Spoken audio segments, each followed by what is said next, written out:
I sat there with my hands clasped tight, watching my parents play the perfect victims while demanding every cent I had earned over 10 years. But then the bailiff opened the folder to read the asset list they had just signed.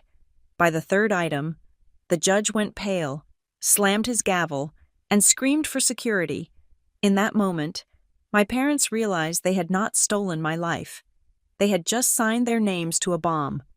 My name is Avery Harper, and as I sat in Department 67 of the San Diego County Superior Court, I realized that the silence of a courtroom is heavier than any noise on earth. It is a vacuum, sucking the air out of the room until the only thing left to breathe is the recycled desperation of people watching their lives get dismantled. I was 32 years old. I had built a career in forensic risk analysis. I owned a penthouse in the Gaslamp Quarter. I had an investment portfolio that would make most day traders weep with envy. But in this room, under the fluorescent hum of state-funded lighting, I was none of those things. I was a child. I was a liability. According to the man currently speaking at the podium, I was a danger to myself and others. "Your Honor, we are not doing this lightly," Grant Halstead said. His voice was a rich baritone, the kind of voice you pay $400 an hour for. He smoothed the lapels of his charcoal suit, turning slightly so his profile caught the light. "The Harper family is a pillar of this community. Reverend Elias Harper has spent 40 years shepherding lost souls. Do you think he wants to be here, asking for legal control over his adult daughter?" Halstead paused for effect. It was a good pause. The man was a shark in Italian leather. "We have submitted affidavits from 2 independent medical professionals attesting to Ms. Harper's rapid decline," Halstead continued, gesturing vaguely toward the defense table where I sat alone. My lawyer was present, technically, but per our strategy, he was essentially furniture. Erratic spending, paranoid delusions, a refusal to communicate with her family, the substance abuse issues documented in Exhibit B are particularly troubling. We are asking for an emergency temporary conservatorship to freeze her assets before she bankrupts herself or, God forbid, harms herself. I looked across the aisle. My parents, Elias and Lorraine Harper, sat behind their lawyer like a portrait of grieving nobility. My father wore his Sunday best, a dark navy suit that smelled of cedar and self-righteousness. His silver hair was perfectly coiffed, his face set in a mask of stoic suffering. Beside him, my mother dabbed at dry eyes with a lace handkerchief. She looked small, fragile, the perfect picture of a mother whose heart was breaking for her wayward child. It was a masterful performance. If I did not know them, if I did not know that the suit my father wore was bought with money skimmed from a charity fund, or that my mother's tears were as calculated as a tax return, I might have believed them too. Judge Whitaker certainly did. The judge was a man of the old guard, with a face like crumpled parchment and eyes that had seen too many excuses. He looked at my parents and saw his own peers. He saw respectable, God-fearing citizens dealing with a hysterical, ungrateful millennial. Then he looked at me. I sat with my back straight, hands folded on the table. I did not fidget. I did not speak. I did not roll my eyes at the accusations of drug addiction, even though the only thing I was addicted to was the truth, and maybe sparkling water. "Ms. Harper," Judge Whitaker said, his voice grating like gravel, "your counsel has filed no counter-motions. You have offered no rebuttal to these serious claims. Do you understand the gravity of what is happening here? The court is poised to grant your parents full legal authority over your estate and your person." I looked the judge in the eye. My expression was blank. I had practiced this face in the mirror for 3 days. It was the face of defeat. It was the face of a woman who had nothing left to fight with. I remained silent. Let the record show the respondent is non-responsive. Whitaker sighed, shaking his head. He looked back at my father with a sympathetic nod. "Reverend, I am sorry your family has to go through this. It is a tragedy when a bright young woman loses her way, but the law is here to protect her when she cannot protect herself." My father stood up slowly, nodding with humble gratitude. "Thank you, Your Honor. We only want what is best for Avery. We just want to bring our little girl home and get her the help she needs." The court grants the petition for emergency conservatorship, Whitaker declared, reaching for his gavel.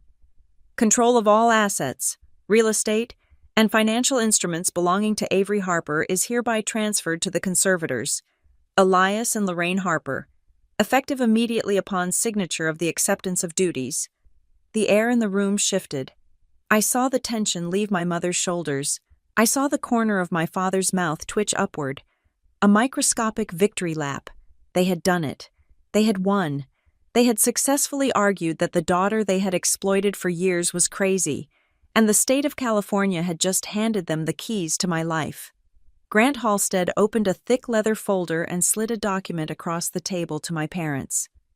"Just sign here, and here," he whispered, loud enough for me to hear. "And it is done." My father picked up the pen. He did not hesitate. He signed his name with a flourish. My mother followed, her hand trembling slightly not from nerves, but from the adrenaline of a gamble paying off. They thought they were signing a deed to a gold mine. "Signed and witnessed," Halstead said, beaming. He turned to the judge. "We will begin the transfer of assets immediately to ensure their safety." "One moment," a deep voice cut through the celebration. It was Deputy Ruiz, the bailiff. He was a large man, standing by the side of the bench, holding a clipboard that I had ensured was placed in the specific intake pile that morning. "Your Honor," Ruiz said, his tone flat and professional. "Per the amended specificities of this conservatorship filing, and due to the liquidity variance flagged in the preliminary audit, I am required to read the inventory and appraisal of assets and liabilities into the public record immediately following the transfer of ownership. Standard procedure for high-risk estates." Judge Whitaker looked bored. "Is that necessary right this second?" "Deputy, we have a full docket. It is a mandatory compliance requirement for this specific asset class, Your Honor," Ruiz said, not moving. "It will only take a moment. The conservators have just assumed full legal liability for these items. It is for their protection that the record reflects exactly what they have acquired." My father waved his hand dismissively, barely looking at the bailiff. "It is fine, Your Honor. We know what our daughter owns.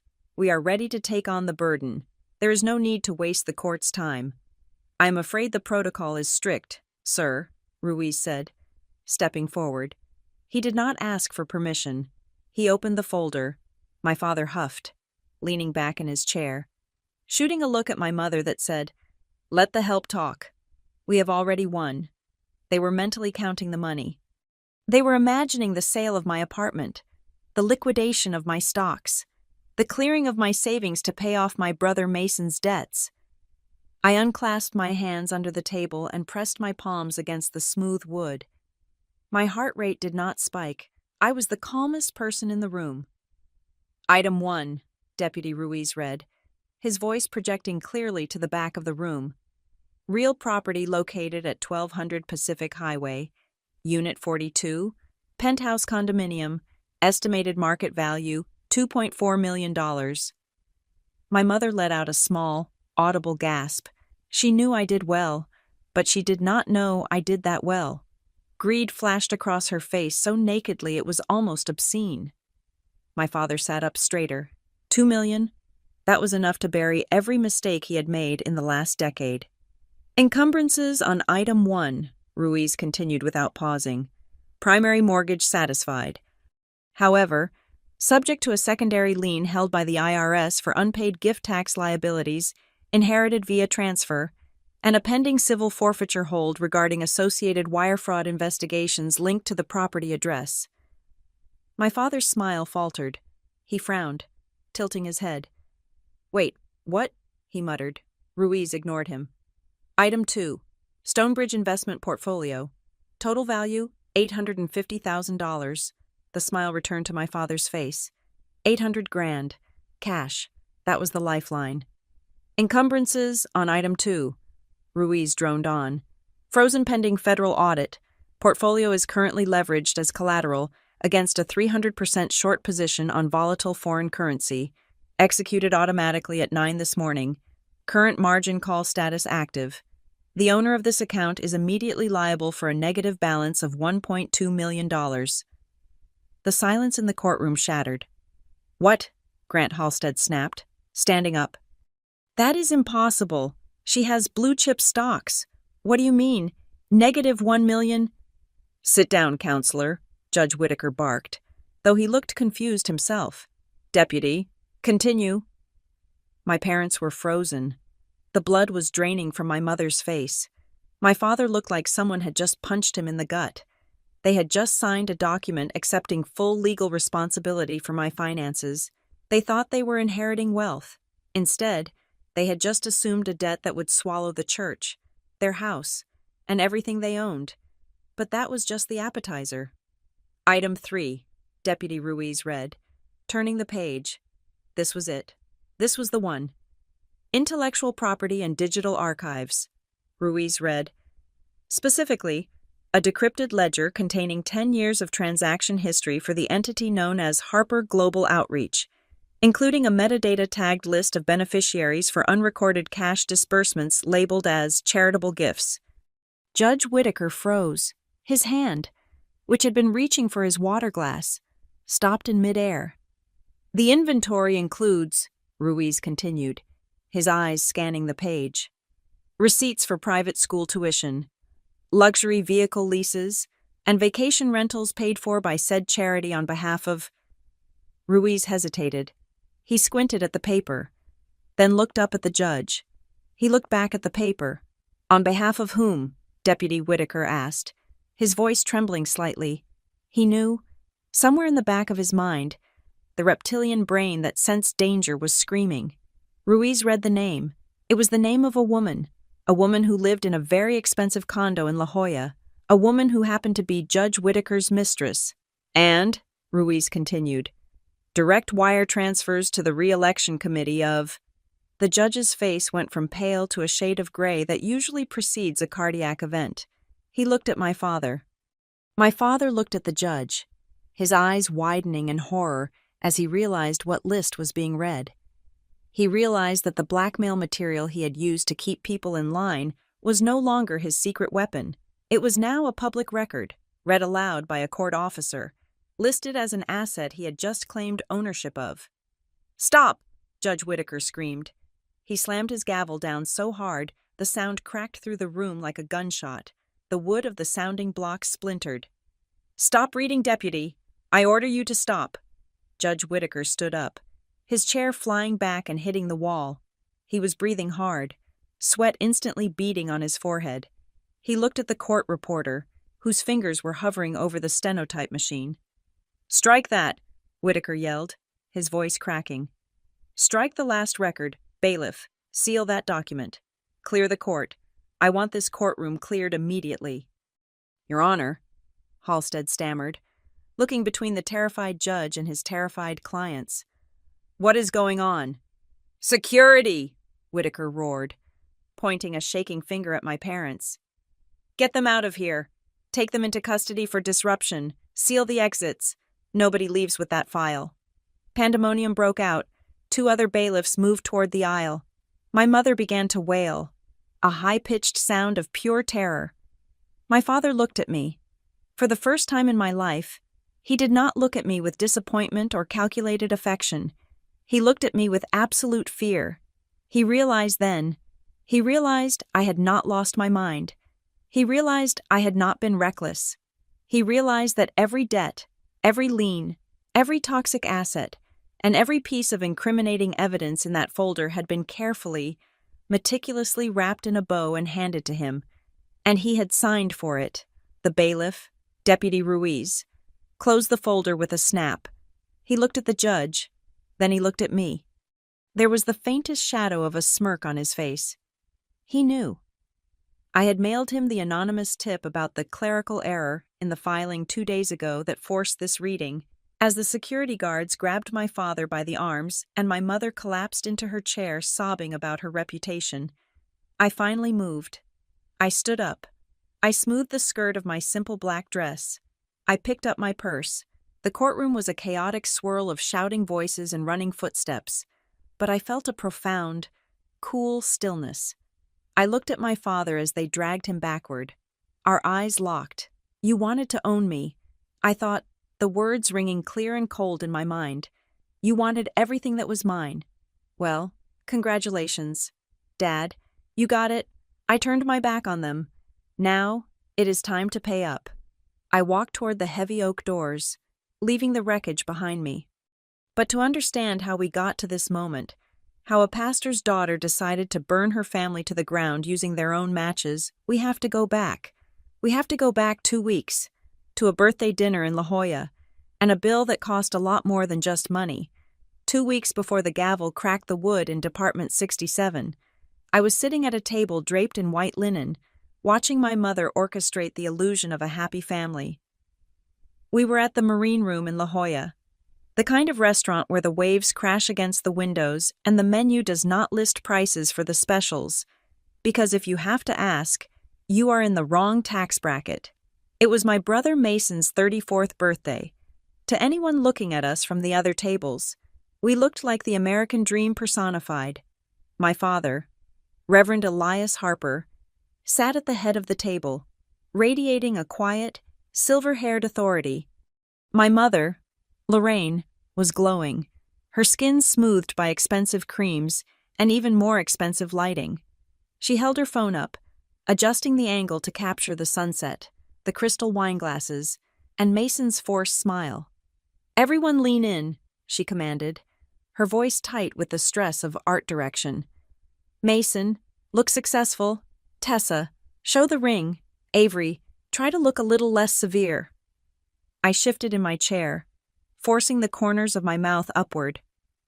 My mother snapped the photo, inspected it, applied a filter that made us all look 10 years younger, and immediately posted it to the church's social media page and her personal account. I knew the caption before she even typed it. It would be something about blessings, divine favor, and the strength of the family unit. "Blessed," she whispered as she hit send. "There, the congregation loves seeing us celebrate. It gives them hope."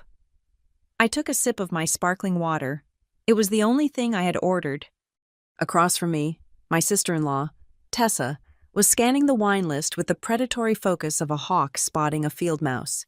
Tessa Vaughn, or Harper, as she now insisted on being called in every possible context, was a study in overcompensation. She claimed to come from old money in Connecticut, a lineage of textile magnates and equestrian trophies.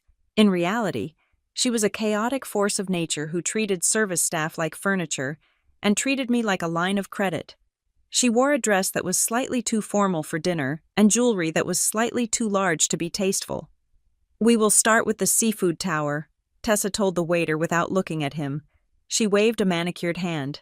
"The large one, and add the caviar service, the ossetra. Not the domestic. We are celebrating." She looked at Mason, who was busy ignoring the table to scroll through a sports betting forum on his phone under the table. "Right, babe." "Yeah, whatever," Mason grunted, not looking up. "Get the lobster, too. And a bottle of the 2015 Cabernet," Tessa added. "Actually, make it 2. My father-in-law appreciates a good vintage." My father nodded benevolently, accepting the tribute. He did not drink much, but he loved the aesthetic of expensive wine sitting in front of him. It matched the suit. I watched the waiter scurry away. I did the math in my head. The seafood tower was $200. The caviar was another $150. The wine was $300 a bottle. We were 10 minutes in, and the tab was already pushing $1,000. "Avery, you aren't drinking?" Tessa asked, her voice syrupy sweet, but with a metallic aftertaste. She reached for the breadbasket, tearing off a piece with aggressive precision. "You act like you are on the clock. Relax. It is a party." "I have an early morning tomorrow," I said, keeping my voice neutral. "Quarterly audits." "Boring," Mason muttered, finally putting his phone down. He looked at me with bloodshot eyes. "You live like a monk. Ava, what is the point of making all that money if you sit around drinking tap water?" "It is sparkling," I corrected, "and I'm saving for a down payment on a second property." "Greed," my father said softly. The table went silent. When Elias Harper spoke, the room tended to tilt toward him. He did not raise his voice. He never had to. He spoke with the pulpit cadence, where every sentence felt like a commandment carved in stone. Scripture tells us that hoarding wealth is a sickness, my father said, smiling gently at me. Money is a tool, Avery. It is meant to circulate. It is meant to care for the tribe. When you hold it too tight, you strangle the grace out of it. I am not hoarding, Dad, I said, fighting the familiar tightening in my chest. I am investing. There is a difference. Invest in your family, my mother chimed in, reaching over to pat my hand. Her palm was clammy. Look at your brother. He is trying so hard with his new venture. A sister should want to lift her brother up, not count pennies while he celebrates his birth. The waiter returned, saving me from having to respond. He began unloading trays of ice, lobster tails, oysters, and tin after tin of caviar. The table groaned under the weight of the excess. Tessa began directing the placement of the plates, snapping her fingers at the busboy when he placed the butter dish too far to the left. Boy, she called out to the man, who was easily 50 years old. Napkin, now. I flinched. Tessa, his name is on his tag. It is David. Tessa rolled her eyes, peeling a shrimp. He does not care. Avery, he wants a tip, not a friendship. Stop being so performative. The dinner progressed in a blur of consumption. I watched them eat. There was something grotesque about it. They did not savor the food. They demolished it. Mason ordered a Wagyu steak, ate half, and complained it was undercooked. Tessa sent her risotto back because it was too creamy, then ate the replacement in 3 bites.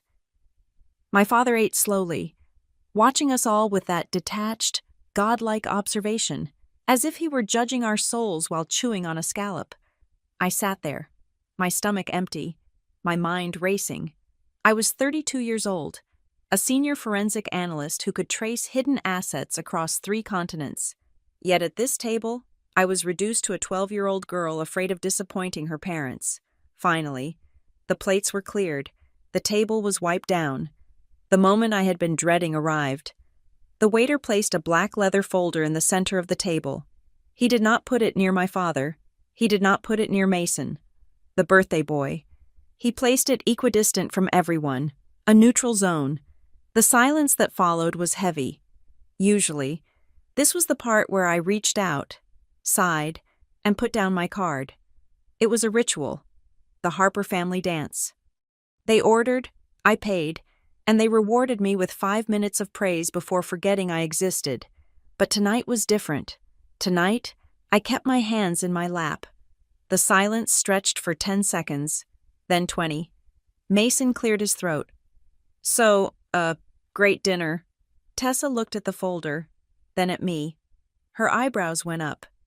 Well, are you going to get that? Avery, the valet is taking forever, and I need to get home to prep for my facial tomorrow. She reached out, picked up the folder, and slid it across the white tablecloth. It hissed as it moved, stopping inches from my water glass. I opened it. $4,872.40. I looked at the itemized list. The wine, the Wagyu, the extra sides nobody ate, the birthday cake fee. Even though the restaurant provided it, I closed the folder. I reached into my purse. The tension at the table evaporated. I saw my mother let out a breath she had been holding. Mason grinned, leaning back. Thanks, sis. You're the best. I pulled out my wallet. I counted out 5 $100 bills. I placed them on top of the folder. What is that? Tessa asked, her nose wrinkling. My share, I said calmly, plus a 20% tip on the entire bill. Because you were rude to the staff. I pushed the folder back toward Mason. Happy birthday, Mason. The air left the table so fast my ears popped. Mason stared at the folder as if it were a rattlesnake. What, you are joking, right? I had a salad and water, I said. 500 covers that 10 times over. The rest is yours. Avery, my mother hissed, her smile vanishing. Don't be dramatic. Just pay the bill. Your brother doesn't have that kind of liquidity right now. You know things are tight with the startup. Then maybe he should not order $300 steaks, I said, my voice steady, though my hands were trembling under the table. I am not paying for this. I told you last week I was done funding these outings. We are family, Mason shouted. A few heads at nearby tables turned. You have the money. You sit on a pile of cash and watch us struggle. What is wrong with you? Lower your voice, my father said. He did not look at Mason. He looked at me. His eyes were cold. 2 chips of flint. Avery, pick up the check. It was a command, not a request. It was the voice that had made me kneel in prayer for 4 hours when I was 10, because I lost a hair ribbon. No, I said. My father blinked. It was a small movement, but for him, it was shock. Excuse me? I said no. Dad, I work for my money. I work 60 hours a week. I am not an ATM with a pulse. If Mason wants to live like a king, he can pay for it. Tessa laughed. It was a harsh, barking sound. Oh, honey. You think that money makes you important? You think because you have a corporate job and a sad little apartment downtown that you are better than us. She leaned in, her eyes narrowing. A single woman with money is just a tragedy waiting to happen. Avery, you have no husband, no kids, no legacy. What are you saving for a cat? Give the money to the men who actually build things. That is the only way you will ever be useful. The insult landed like a physical slap. It was precise. It targeted every insecurity they had cultivated in me for years. The idea that my worth was tied to my womb or my husband, and since I had neither, my only function was to subsidize the people who did. I looked at Tessa. I looked at Mason, red-faced and entitled.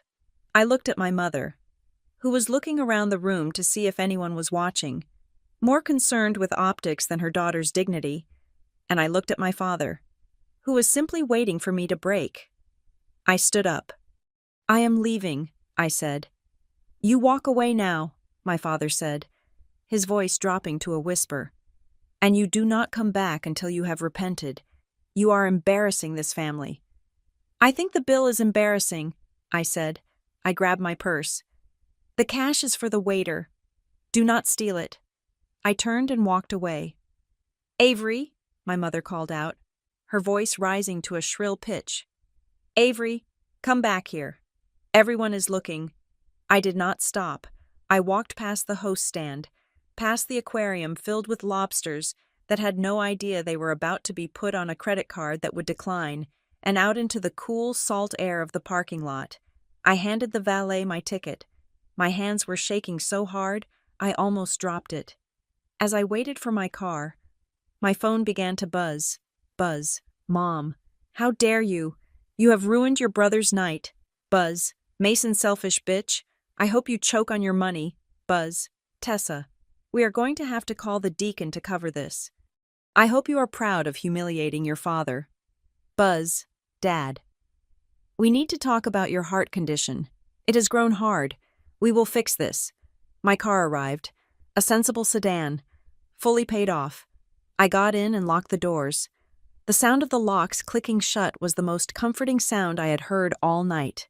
I drove out of La Jolla, winding down the coast, away from the mansions and the manicured lawns. I merged onto the highway, heading south toward the lights of downtown San Diego. The tears did not come. I waited for them, but they did not come. Instead, a strange clarity began to settle over me, cold and sharp. I had always thought that if I gave enough, if I paid enough, if I was successful enough, they would finally love me. I thought the money was a bridge I could build to reach them. I gripped the steering wheel. The city skyline rose up before me, glowing against the black sky. They do not want me, I said aloud to the empty car. My voice sounded strange, foreign. They do not need me. I signaled to exit toward my apartment. They need ownership. I did not know it then, but the war had started. I had fired the first shot by leaving $500 on a table, and they were about to retaliate with a nuclear weapon. The pounding on my door started at exactly 7 in the morning. It was not a polite knock. It was a rhythmic, frantic hammering that vibrated through the walls of my downtown apartment. I woke up with a gasp, my heart hammering against my ribs, tangled in my duvet. Sunlight was just beginning to slice through the blinds, casting long, jagged shadows across the floor. For a split second, I thought the building was on fire. I grabbed my robe, knotting it tightly around my waist as I stumbled into the living room. I checked the video intercom on the wall. The grainy feed showed 3 distorted figures standing in the hallway. Even in the low resolution of the camera, I recognized them instantly. My stomach dropped. It was my parents and Mason. I reached for the talk button to ask what was wrong, but before my finger could make contact, I heard the electronic chirp of the lock disengaging. My blood ran cold. The front door swung open. I had forgotten. 3 years ago, when I first bought this place, my sanctuary, the one thing I owned that did not have their fingerprints on it, I had given my mother a spare key fob. It was for emergencies. She had said, in case I choked on a grape or slipped in the shower. I had asked for it back 6 months ago. She claimed she had lost it. She had not lost it. Lorraine Harper stepped into my foyer as if she were walking onto a stage she had designed. She did not say hello. She did not apologize for the intrusion.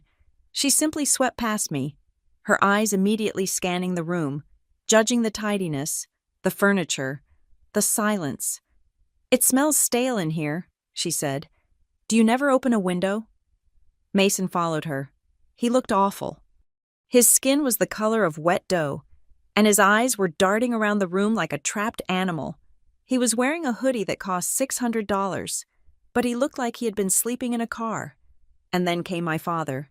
Reverend Elias Harper stepped inside last. He did not look at the apartment. He looked at me. He closed the door behind him, and then he engaged the deadbolt. He turned the thumb turn slowly, deliberately. Click. The sound echoed in the sudden silence. It felt less like he was securing the room and more like he was locking a cell. Mom, Dad. I pulled my robe tighter, suddenly feeling very naked and very vulnerable. What is going on? It is 7 o'clock on a Saturday. Sit down, Avery, my father said. It was not a suggestion. They moved into my living room. My mother sat on my white sofa without asking, patting the cushion next to her for Mason. My father stood by the window, blocking the light, his silhouette looming over the room. We have a situation, my father said, his voice level, and it requires a family solution. What kind of situation? I remained standing. I was not going to sit. This was my home. I needed to maintain some semblance of territory. Mason put his head in his hands. He began to shake. Mason made a mistake, my mother said softly, reaching out to stroke his hair. A business mistake. You know how the market is. It is volatile. He took some risks to try and grow the family legacy.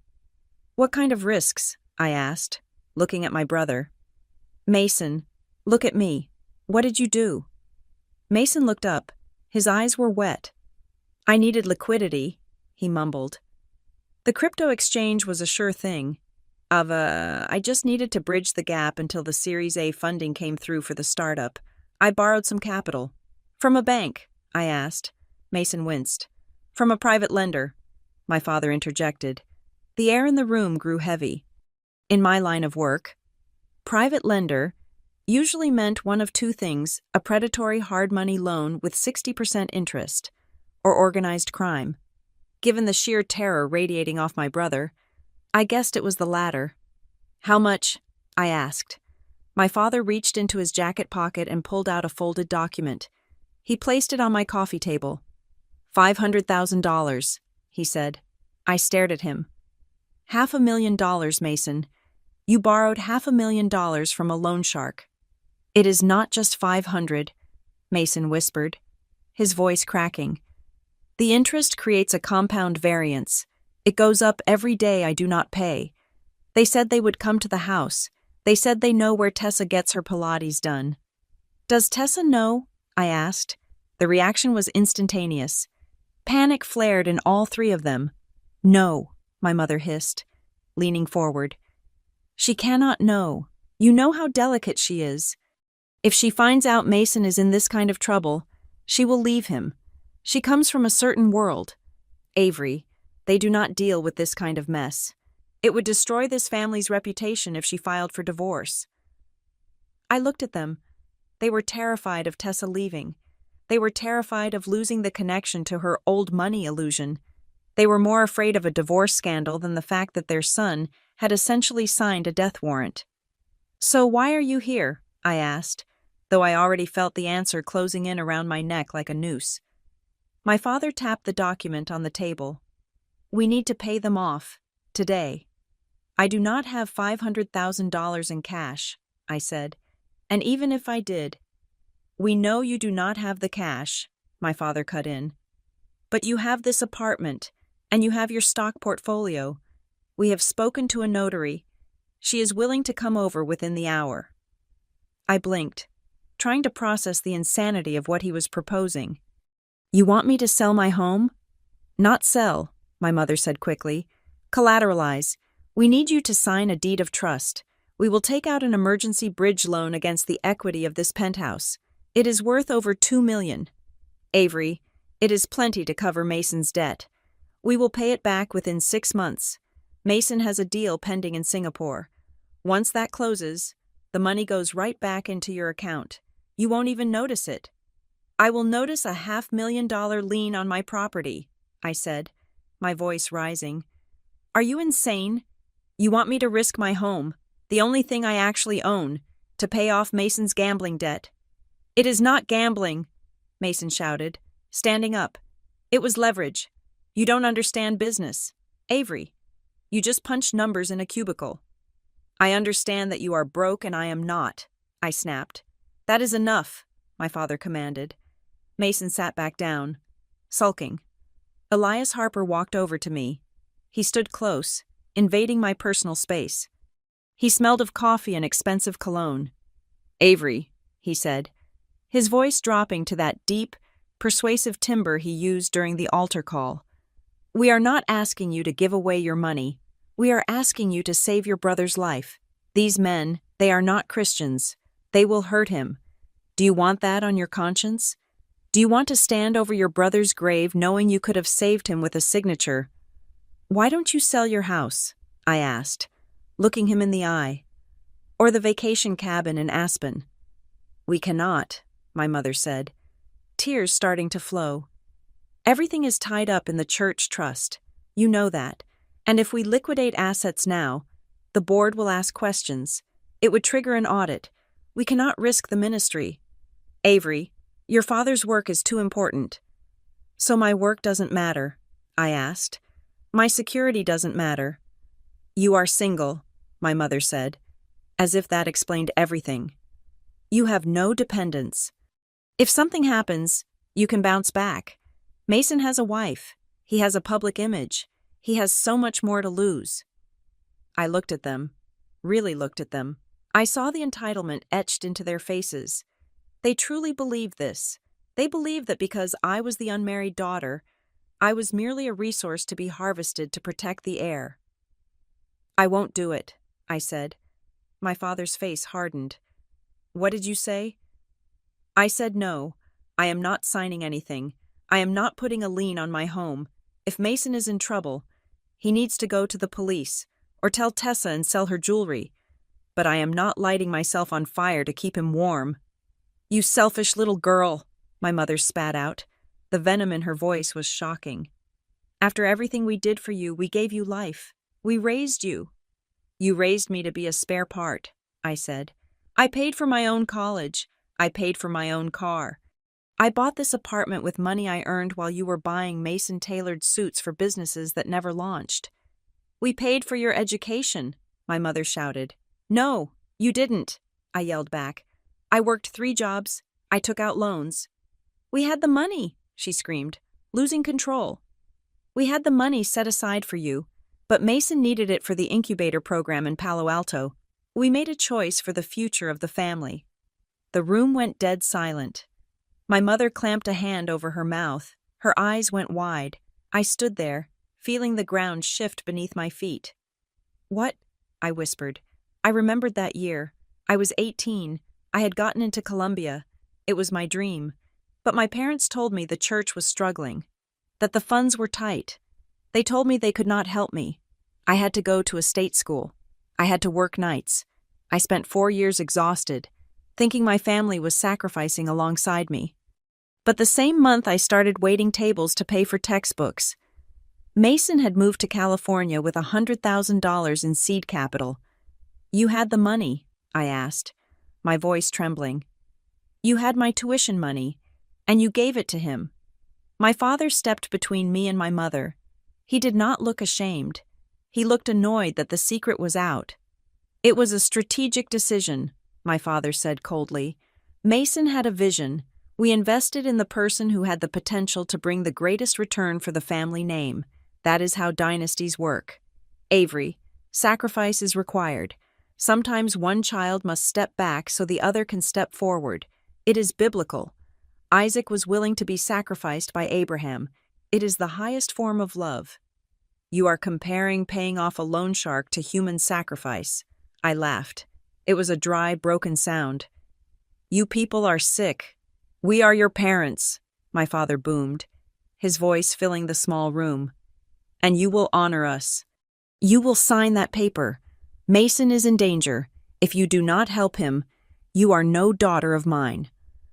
I looked at the three of them. The brother who saw me as a wallet, the mother who saw me as a servant, the father who saw me as a distinct asset class to be liquidated. I walked to the door. My hands were shaking, but not from fear anymore, from rage.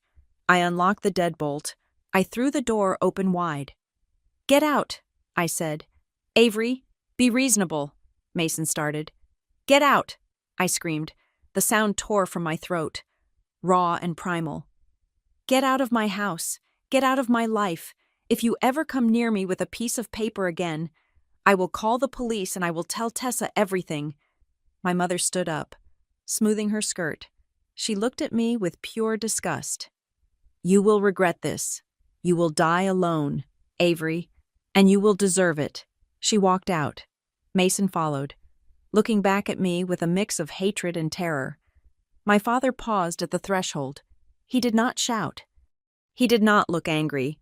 He looked at me the way a contractor looks at a load-bearing wall that needs to be removed.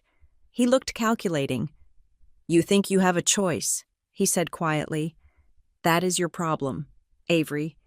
You think your no carries weight, but you are still a child, and children need to be corrected." "I am 32 years old," I said. "I am done being corrected." "We gave you a chance to do this the righteous way," he said. "To do it voluntarily, to be a hero. But if you will not offer your cheek to be kissed, then you must offer your neck. Is that a threat?" "It is a prophecy," he said. He stepped out into the hallway. "God bless you, Avery." I slammed the door. I threw the deadbolt. I leaned my forehead against the cool wood, gasping for air. My entire body was vibrating. They had admitted it. They had stolen my future once to fund Mason's failures. And now, they wanted to steal my present to cover his crimes. I thought it was over. I thought I had won because I had the door locked. I was wrong. I slid down to the floor, wrapping my arms around my knees. I sat there for an hour, just breathing, telling myself that they could not touch me.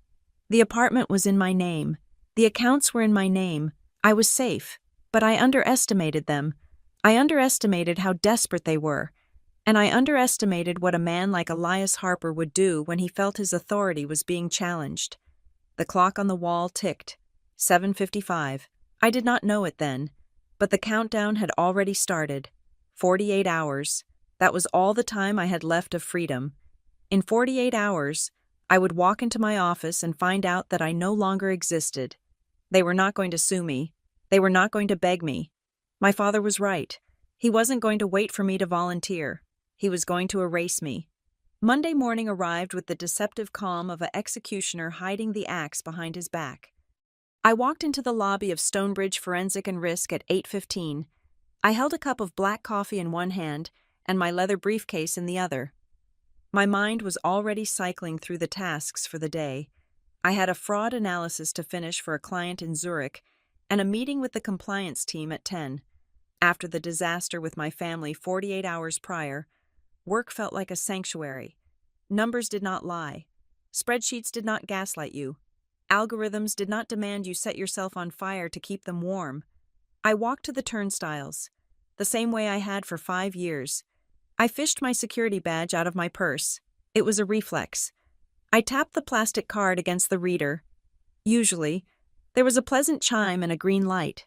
Today, there was a harsh, low buzz. A red light flashed twice. Access denied. I frowned. I wiped the card on my blazer and tapped it again. Buzz. Red light. Must be the magnetic strip, I muttered to myself. I looked up at the security desk. Marcus was there. Marcus had been the head of lobby security since the day I started. We exchanged Christmas cards. I knew his daughter was studying veterinary medicine at Davis. "Hey, Marcus," I called out, forcing a smile. "My badge is acting up.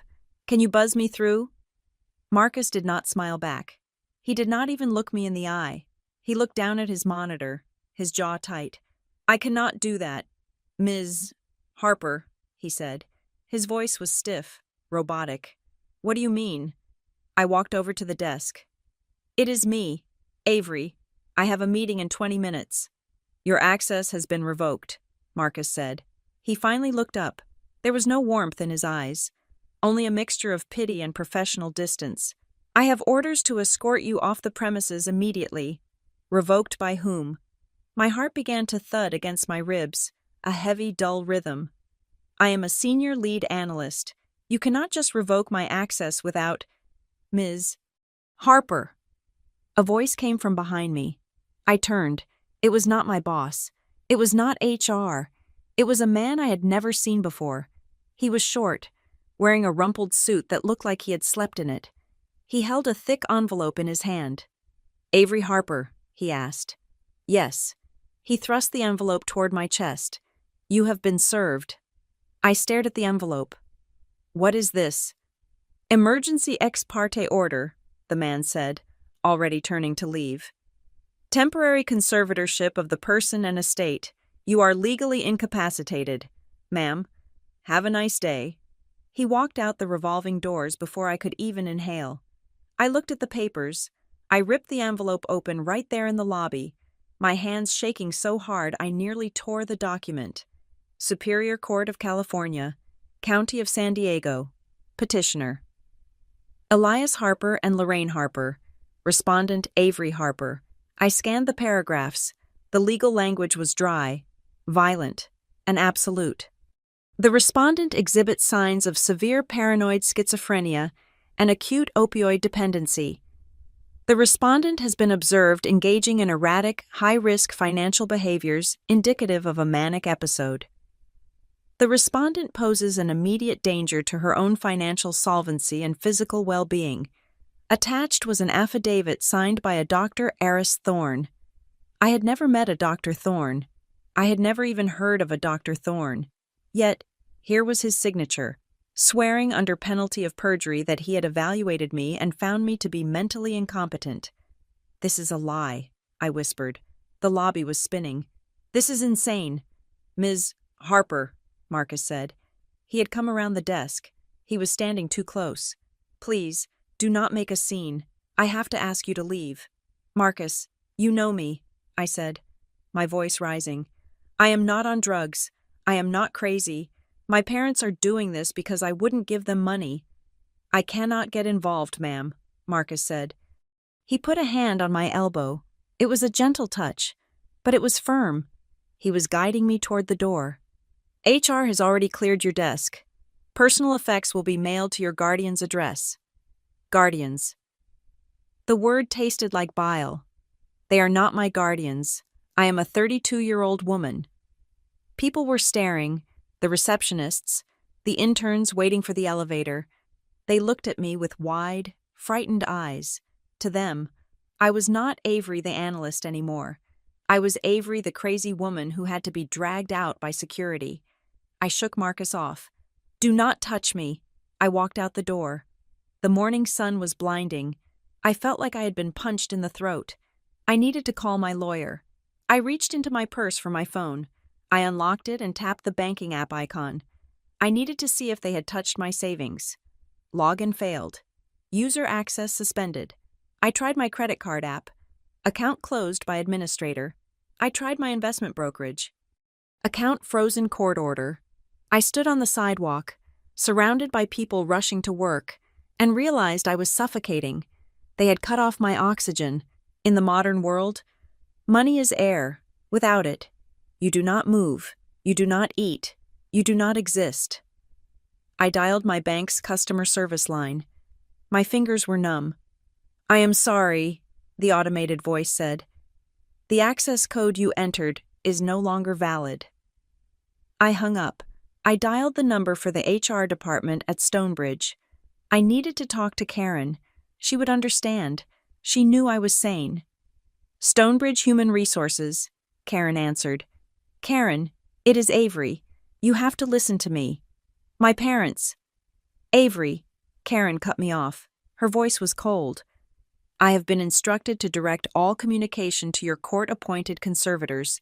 We cannot speak with you directly." "Karen, I am not sick. They are lying. We received the medical order, Avery, and the court mandate. We have processed your termination under the medical incapacity clause." "Termination." I felt the ground lurch. "You fired me." "It is a buyout," Karen said.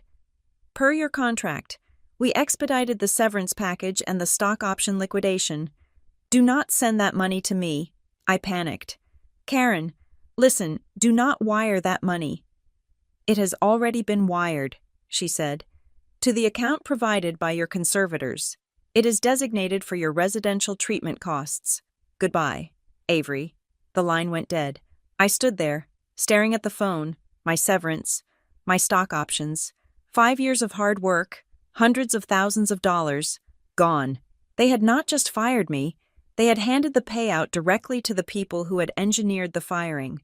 My parents had framed me, gotten me fired, and then collected my paycheck as a reward. I wanted to scream. I wanted to throw my phone through the glass window of the building.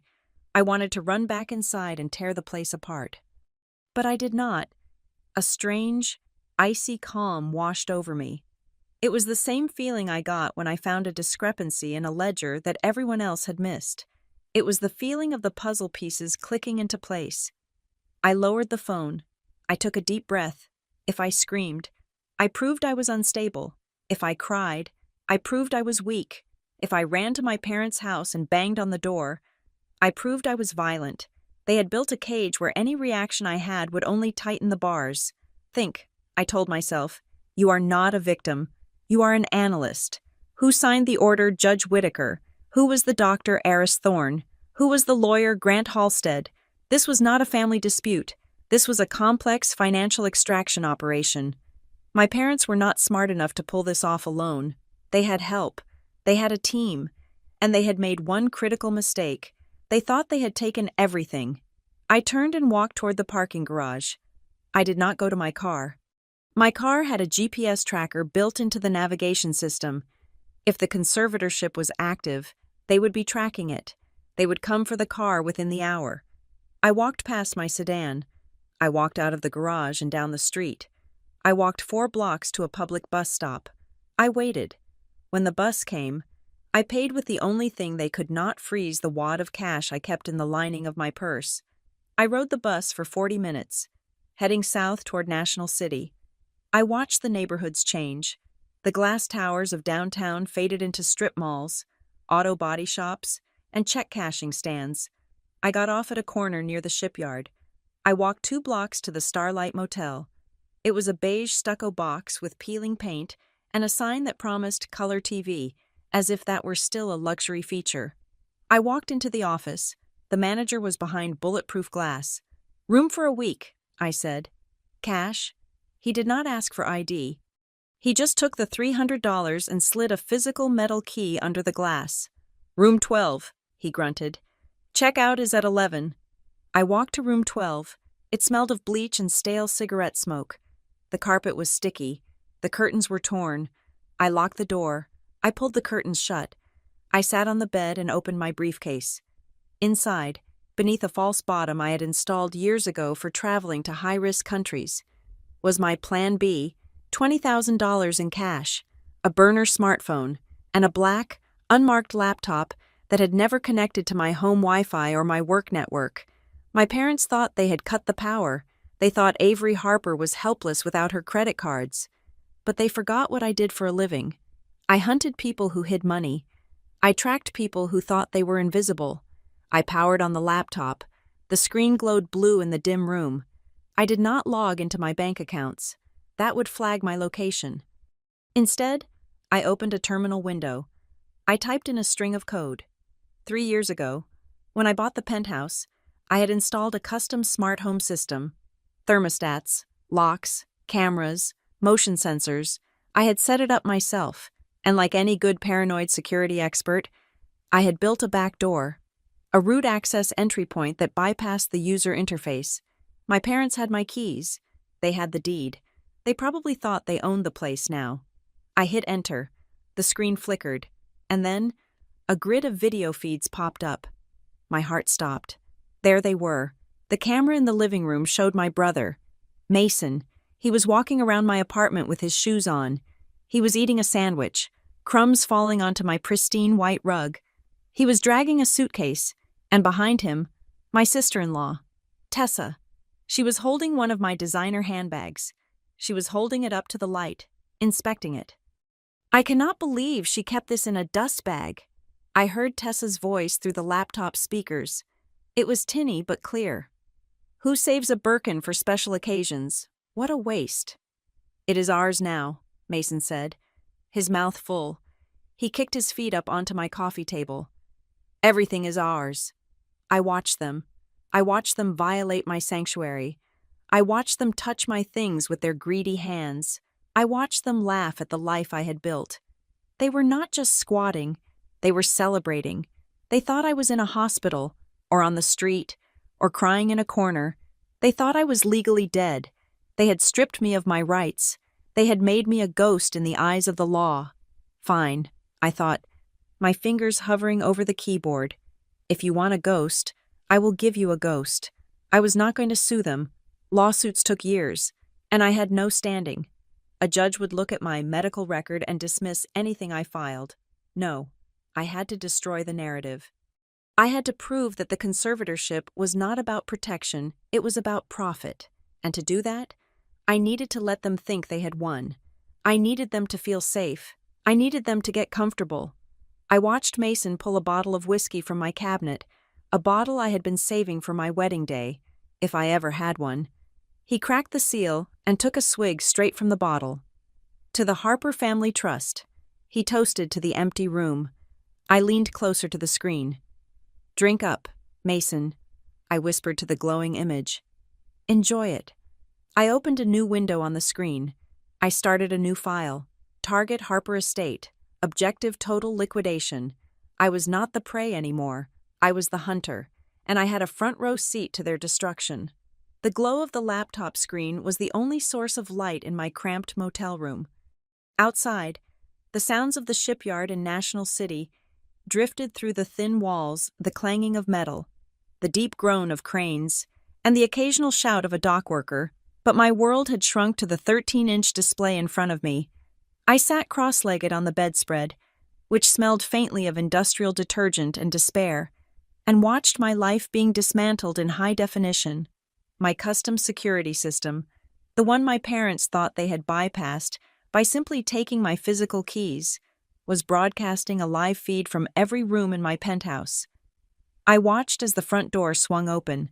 Mason walked in first. He was dragging a suitcase with wheels that were caked in street grime. He did not lift it. He dragged it directly across the pristine white wool rug in the foyer. The dark streaks left behind looked like scars on skin. Man, look at this view, Mason said. His voice came through the laptop speakers, crisp and clear. I told you she was hoarding the good stuff. Tessa followed him in. She was holding a large iced coffee. She took a sip, looked around with a sneer, and then placed the sweating plastic cup directly on my antique mahogany console table. She did not use a coaster. It is so sterile, Tessa complained. She walked into the living room, her heels clicking loudly on the hardwood. It feels like a dentist's office. We are going to have to sage the hell out of this place to get her energy out. Do whatever you want, babe, Mason yelled from the kitchen. I heard the refrigerator door open. We have the run of the place. The judge gave Mom and Dad carte blanche. I watched Mason pull a container of organic berries from my fridge berries I had bought for my smoothies and dump them into his mouth by the handful, dropping several on the floor. He did not pick them up. He stepped on one, crushing it into the tile, and kept walking. It was a violation so casual, so arrogant, that it made my stomach turn. They were not just staying there. They were colonizing it. They were marking their territory with filth and indifference.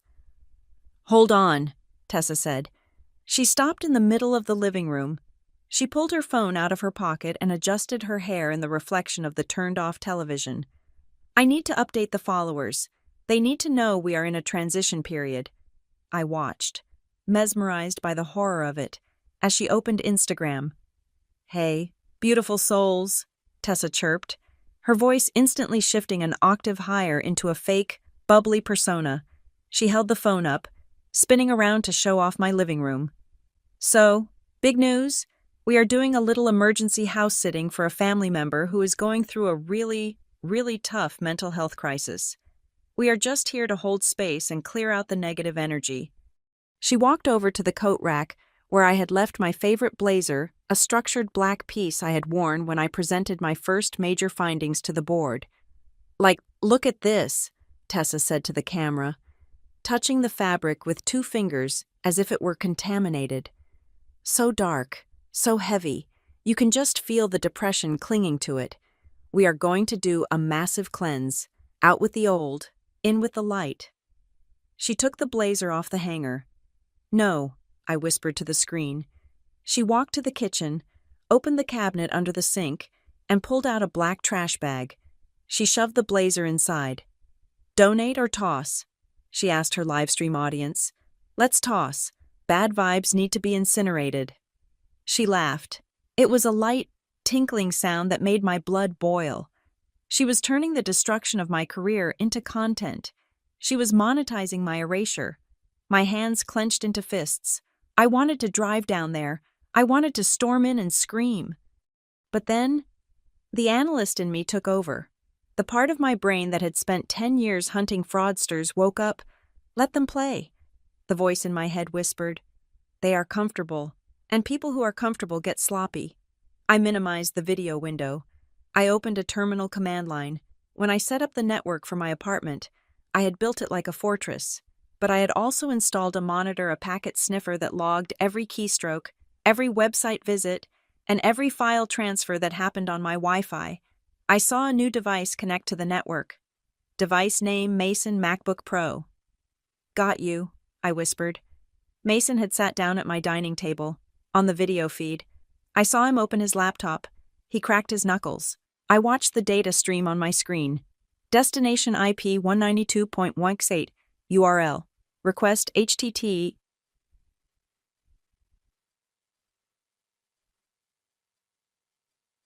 Google.com.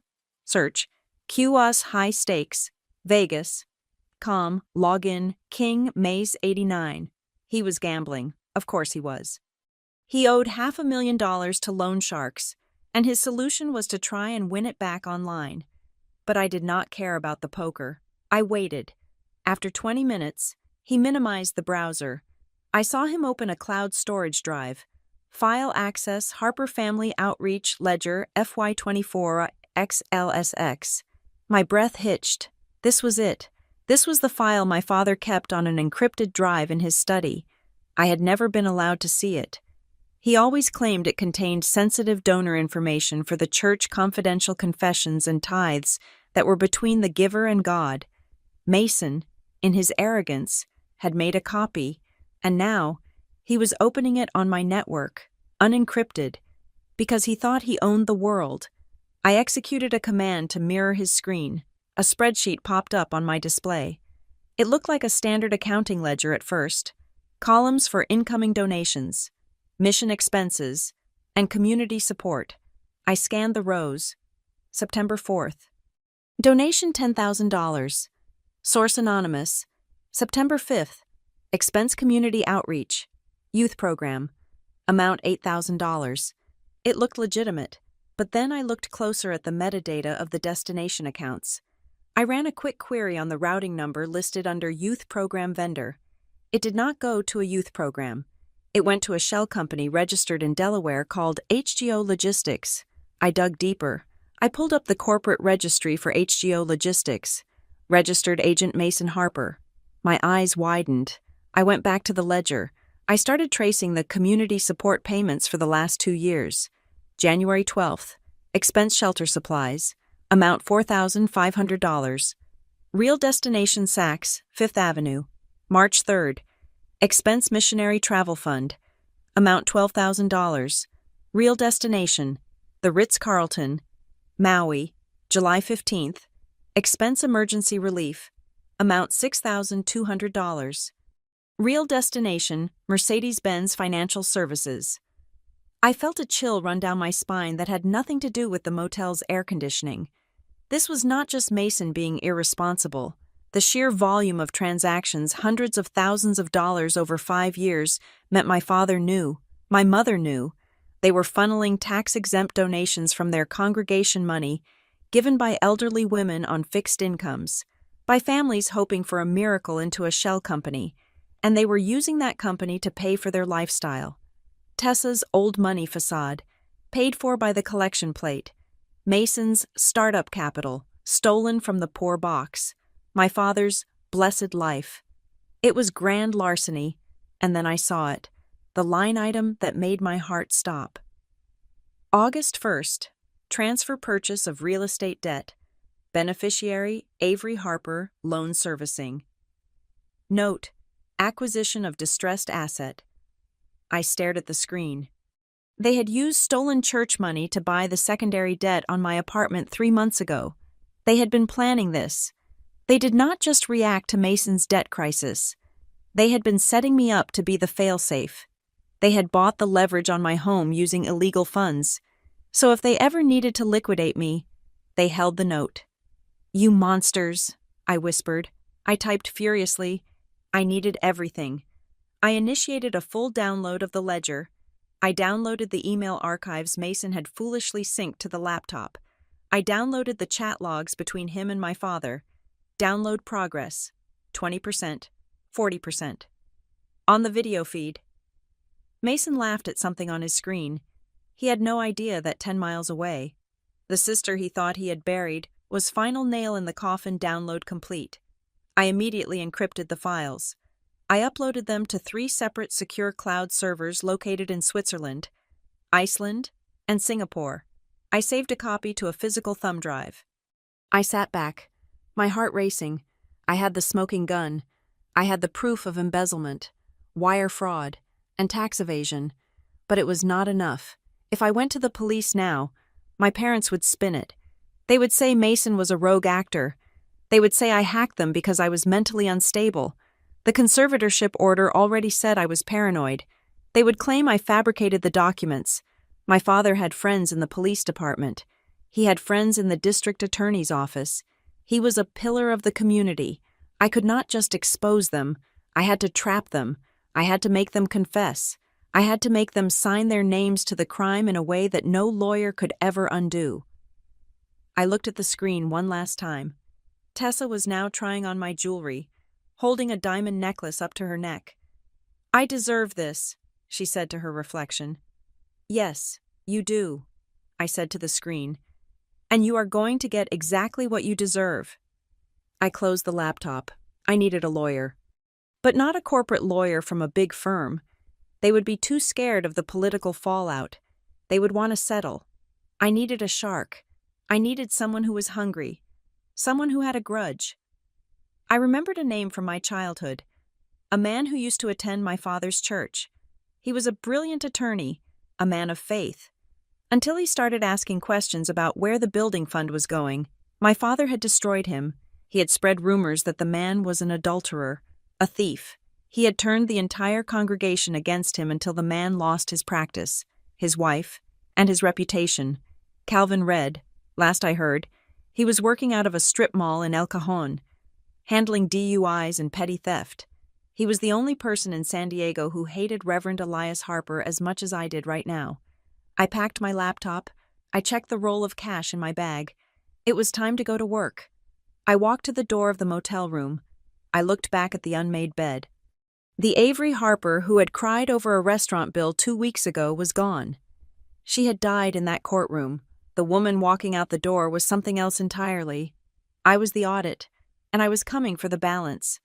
The digital clock on my laptop screen read 3 in the morning. My eyes were burning, dry and gritty from hours of staring at pixels. But my mind was sharper than it had been in years. I sat in the dim light of the motel room, surrounded by virtual windows into a life that was supposed to be mine, but which I was now dissecting like a corpse on a slab. I had spent the last 6 hours pulling on a loose thread I had noticed years ago, but never dared to tug. Tessa Vaughn, my sister-in-law, the woman who claimed to be the scion of a Connecticut textile dynasty, the woman who looked down her nose at the new money coarseness of San Diego while demanding the finest linens and the most expensive wines. I had the ledger. I had the money trail. But numbers are only half the story. To win a war, you need to understand the enemy's psychology. I needed to know who Tessa really was before she became the woman currently sleeping in my master bedroom. I started with the basics. A simple background check on Tessa Vaughn, born in Connecticut between 1988 and 1992. 0 results. There were plenty of Tessa Vaughns, but none who matched her social security number or her claimed history. No graduates from Vassar, no debutante balls in Greenwich. I dug deeper. I ran a skip trace on her social security number, a tool I usually reserved for tracking international fraudsters. The system churned for 30 seconds before spitting out a single match. The name attached to the number was not Tessa Vaughn. It was Teresa Vang. I stared at the screen. Teresa Vang was not from Connecticut. She was from Henderson, Nevada. I opened a new tab and started searching for Teresa Vang. The picture that emerged was not one of equestrian clubs and summer homes in the Hamptons. It was a picture of survival, grit, and a long trail of financial wreckage. Teresa Vang had filed for Chapter 7 bankruptcy 6 years ago. Her debts included $30,000 in credit cards, a repossessed Honda Civic, and an unpaid bill for cosmetology school. There was a mugshot from 10 years ago for writing bad checks at a grocery store. The woman in the photo looked younger. Her hair was a frizzy brown instead of the sleek blonde bob she sported now, but the eyes were the same. They were the eyes of a shark that had not eaten in a week. I found a petition for a legal name change filed in Nevada 4 years ago, just before she met Mason at a charity mixer in Las Vegas. "You are a fraud," I whispered to the screen. "You are not old money. You are no money." It made perfect sense. The desperation, the obsession with brands. The way she treated service staff with that distinct cruelty that only comes from people who are terrified they might be mistaken for them. She was not a wealthy heiress marrying a pastor's son. She was a con artist who had targeted the Harper family, thinking she was marrying into a gold mine. The irony was delicious. The grifter had married the embezzler, 2 parasites trying to feed off each other, neither realizing the host was toxic. But then I went back to the ledger. If Tessa was broke, and Mason was broke, how had they maintained the illusion for so long? I filtered the spreadsheet for payments labeled Outreach Assistance. I found a recurring monthly transfer of $4,000 going to an entity called Desert Rose Care Facility in Nevada. I looked up the facility. It was a nursing home, a very average, state-subsidized nursing home. I called the number, putting on my best insurance auditor voice. "I am calling to verify coverage for a patient," I told the receptionist, "a Mrs. Vang." "Oh, yes," the woman said. "Teresa's mother. She is in the memory care wing. The church pays her bill every month. Such a blessing." I hung up. My father knew. Reverend Elias Harper knew exactly who Tessa was. He was paying for her mother's care using stolen church funds. Why, my father was a snob. He would never knowingly let his son marry a bankrupt cosmetologist from Nevada unless there was a reason. I looked at the dates. The payments started 3 months after the wedding. I realized the dynamic instantly. Tessa must have confessed, or my father had found out. But instead of exposing her, he had bought her. He paid her mother's bills, and in exchange, Tessa played the role of the perfect, high-society daughter-in-law that the church donors loved to see. She was an asset to the brand. It was a transaction. Everything in my family was a transaction. I saved the documents. This was leverage. Tessa would turn on them in a second if it meant saving her own skin. But I needed more. I needed the kill shot. I went back to the gifts column in the ledger. Most of the entries were vague.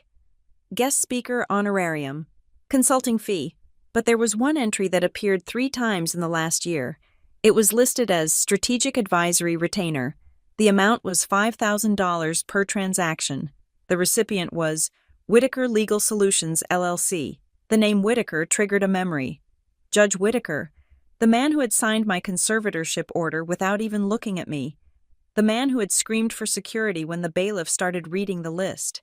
I pulled up the business registry for Whitaker Legal Solutions, LLC. It was not owned by the judge. It was owned by Margaret Whitaker, his wife. I felt a cold sweat break out on the back of my neck. My father was not just stealing money. He was buying the judicial system. He had been paying the judge's wife $15,000 over the last year. For what strategic advisory Margaret Whitaker was a housewife who ran a garden club. This was a bribe, plain and simple. My father had likely framed it as a gift or a consulting gig to keep it off the judge's direct financial disclosure, but the intent was clear. He was buying a friend in the courthouse, and when the time came to lock his daughter away and seize her assets, he had called in the favor. "You stupid, arrogant man," I said, staring at the entry. "You left a paper trail to a sitting judge." This was it. This was not just embezzlement. This was federal corruption. This was the kind of thing that brought in the FBI. But I could not go to the FBI yet. I was a mentally incapacitated woman hiding in a motel. If I sent this in anonymously, it might get buried. If I walked into a field office, they would see the alert on my ID and call my father. I needed a confession. I needed them to say it out loud. I switched tabs back to the live feed of my apartment. It was nearly 4 a.m. The lights were low in the penthouse. I saw movement in the kitchen. Mason was standing by the island, eating leftovers out of a carton. He looked disheveled. Tessa walked in. She was wearing a silk robe, my silk robe. "Are you going to come to bed?"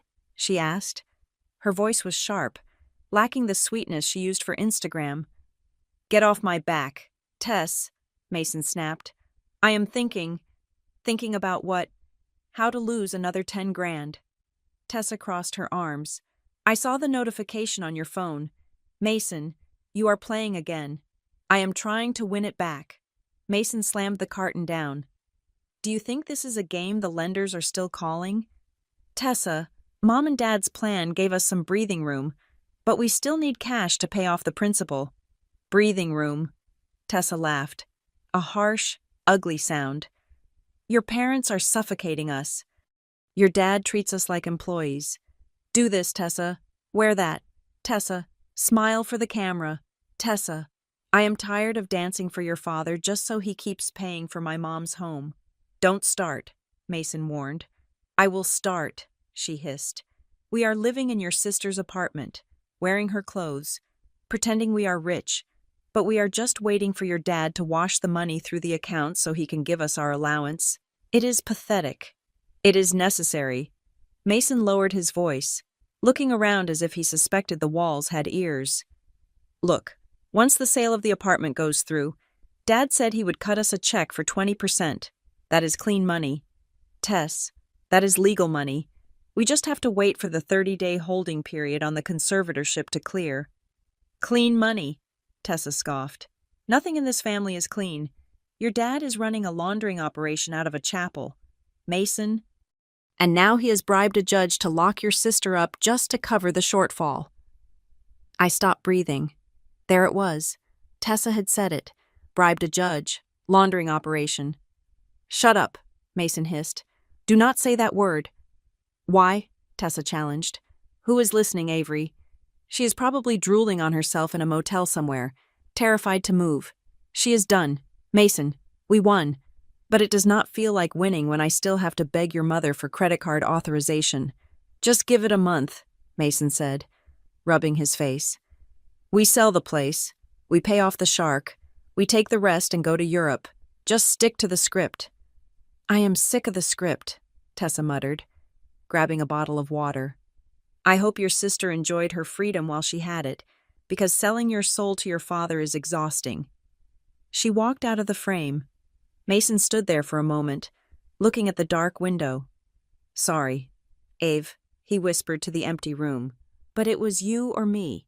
He turned off the light and left. I sat in the darkness of the motel room. My heart was pounding a frantic rhythm against my ribs. I hit stop recording. I saved the file. I named it The Confession, MP4. I had it all. I had the ledger showing the theft. I had the proof of Tessa's fake identity and the payments to her mother. I had the proof of the payments to the judge's wife. And now, I had an audio-visual confession from the conspirators themselves, explicitly naming the crimes. It was enough to put them all in prison for 20 years. But as I sat there, the adrenaline began to fade, replaced by a cold, hard reality. I had the evidence, but I had no voice. In the eyes of the law, I was Avery Harper, the paranoid schizophrenic. Any evidence I submitted would be challenged. They would say I doctored the video. They would say I fabricated the ledger. They would say the judge's wife was a legitimate consultant. And with Judge Whitaker presiding over my case, he would suppress everything. He would seal the record to protect himself. He would declare me incompetent and order me institutionalized before I could ever testify. I could not fight this alone. I could not be the one to present this to the court.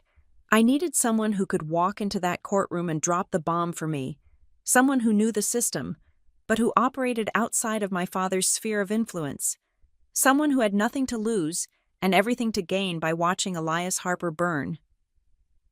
I closed my eyes, thinking back to a Sunday morning 15 years ago. I was 17. There had been a scandal in the church. A young lawyer, a deacon, had raised concerns about the building fund during a business meeting. He had asked for receipts. My father had destroyed him. Within a week, rumors were swirling that the lawyer was having an affair. Then, accusations of mishandling client funds appeared. My father preached a sermon about wolves in sheep's clothing. The lawyer was disbarred. His wife left him. He lost his house. He disappeared from the community. A broken man, crushed by the weight of Reverend Harper's righteousness. Calvin read. I opened a browser window and searched for him. It took a while. He wasn't on LinkedIn. He wasn't on any major firm's website. Finally, I found him. A Yelp page for a solo practice in a strip mall in El Cajon. Sandwiched between a vape shop and a laundromat. Calvin read, attorney at law, specializing in DUI, bankruptcy, and tenant disputes. The reviews were mixed. Cheap and fast, said one. Smells like bourbon but got me off, said another. He was a bottom feeder now. A man scraping by on the edges of the legal system. But I knew something my father didn't. I knew that Calvin Red was brilliant. I remembered his arguments in that business meeting. He was sharp, meticulous, and fearless. My father hadn't destroyed him because he was wrong. He had destroyed him because he was right. And more importantly, Calvin Red had a motive. My father had taken his life away. I looked at the time, 5:15 in the morning. I packed the laptop. I put the hard drive in my pocket. I checked the cash. I was going to El Cajon. I was going to offer Calvin Red the one thing he had probably wanted for 15 years. Not money, not redemption, revenge. The neon sign above the door flickered with a dying buzz. The letter L in law burnt out, leaving the sign to read, AW Office. It was fitting. The place looked less like a center for justice and more like a waiting room for purgatory. I parked my rental car between a laundromat and a vape shop in a strip mall in El Cajon, 20 miles and a universe away from the manicured hedges of La Jolla. I pulled my hood up, gripping my laptop bag tight against my chest. I had checked my reflection in the rearview mirror before getting out. I looked tired. I looked hunted. That was good. That was exactly what I needed to look like. I pushed open the glass door. A bell jingled, a cheerful sound that had no business being in a room that smelled of stale tobacco, cheap coffee, and regret. Behind a desk cluttered with stacks of paper that looked like they had not been touched since the Bush administration sat a man. He was older than I remembered, his face lined with the deep grooves of a man who had spent too many years scowling at injustice. He was wearing a cardigan that had seen better days, and he was nursing a mug that I suspected contained something stronger than dark roast. Calvin Red did not look up when I entered. "We are closed," he grunted, turning a page in a file. "Come back at 9, or do not come back at all." "I am not here for a consult, Mr. Red," I said. He froze. He knew my voice, or rather, he knew the cadence of it. He knew the specific, polished diction that came from the Harper household. He looked up slowly. His eyes were bloodshot, but underneath the fatigue, there was a spark of intelligence that 15 years of bad luck had not extinguished. He squinted at me, and then his face hardened into a mask of pure revulsion. "You," he said. The word was not a greeting. It was an accusation. "You have a lot of nerve walking into this office. Did your father send you? Did he run out of people to ruin in the city? So he sent his daughter to pick the bones in the suburbs." "My father does not know I am here," I said, stepping forward. "My father thinks I am currently locked in a motel room, crying over my lost credit cards." "I heard," Calvin said, leaning back in his creaking chair. "Word travels, emergency conservatorship, drugs, paranoia, the whole package. I read the filing. It was a masterpiece of fiction. Grant Halstead writes good fairy tales." "You know it is a lie," I said. "I know Elias Harper," Calvin replied, his voice dripping with bitterness. "That is all I need to know. But that does not mean I'm going to help you. You are a Harper. You benefited from the machine that crushed me. Why should I lift a finger to pull you out of the gears?" "Because I have the ledger," I said. Calvin stopped. He went very still.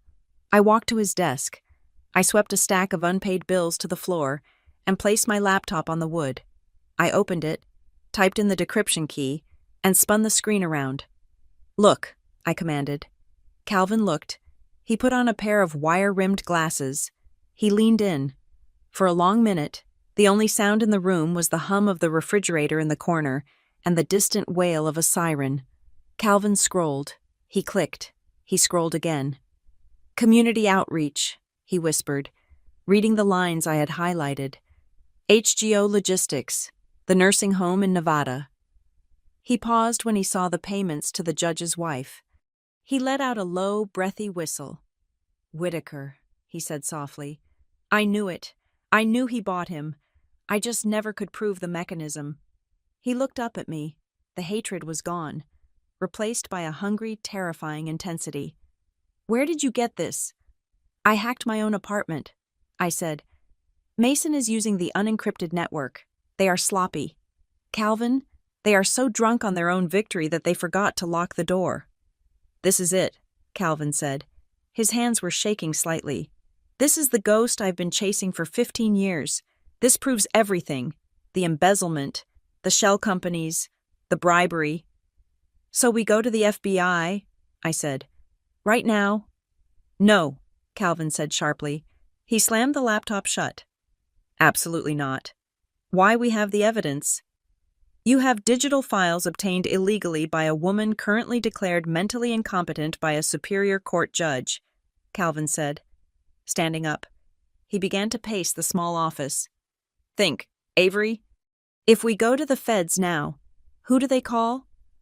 They call the district attorney. Who plays golf with the district attorney? Your father. Who signs the warrants? Judge Whitaker.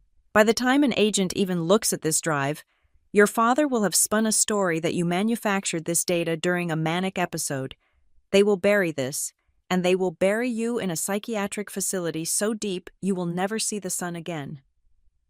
I felt the cold reality of his words settle over me. "So what do we do? I cannot just let them win." "We do not let them win," Calvin said, stopping in front of me. "We let them think they have won. We use their greed against them. We do not fight the conservatorship. We weaponize it. I do not understand. The law is a trap, Avery, but traps work both ways. Calvin walked to a whiteboard on the wall, wiping away a diagram of a fender bender with his sleeve. He picked up a marker. Right now, they have an ex parte order. It is temporary. To make it permanent, and to get full control of your assets to sell them, they need a final hearing. They need you to be incapacitated so they can sign for you. Right, I said. They want to sign the deed to my apartment and liquidate my stocks. But, Calvin said, drawing a line, if they sign as conservators, they are fiduciaries. They are responsible, but that takes time. Courts are slow. Audits happen. He turned to me. What if you agreed to give it to them? What if you surrendered? I am not giving them my money, I said. Not the money. Calvin smiled.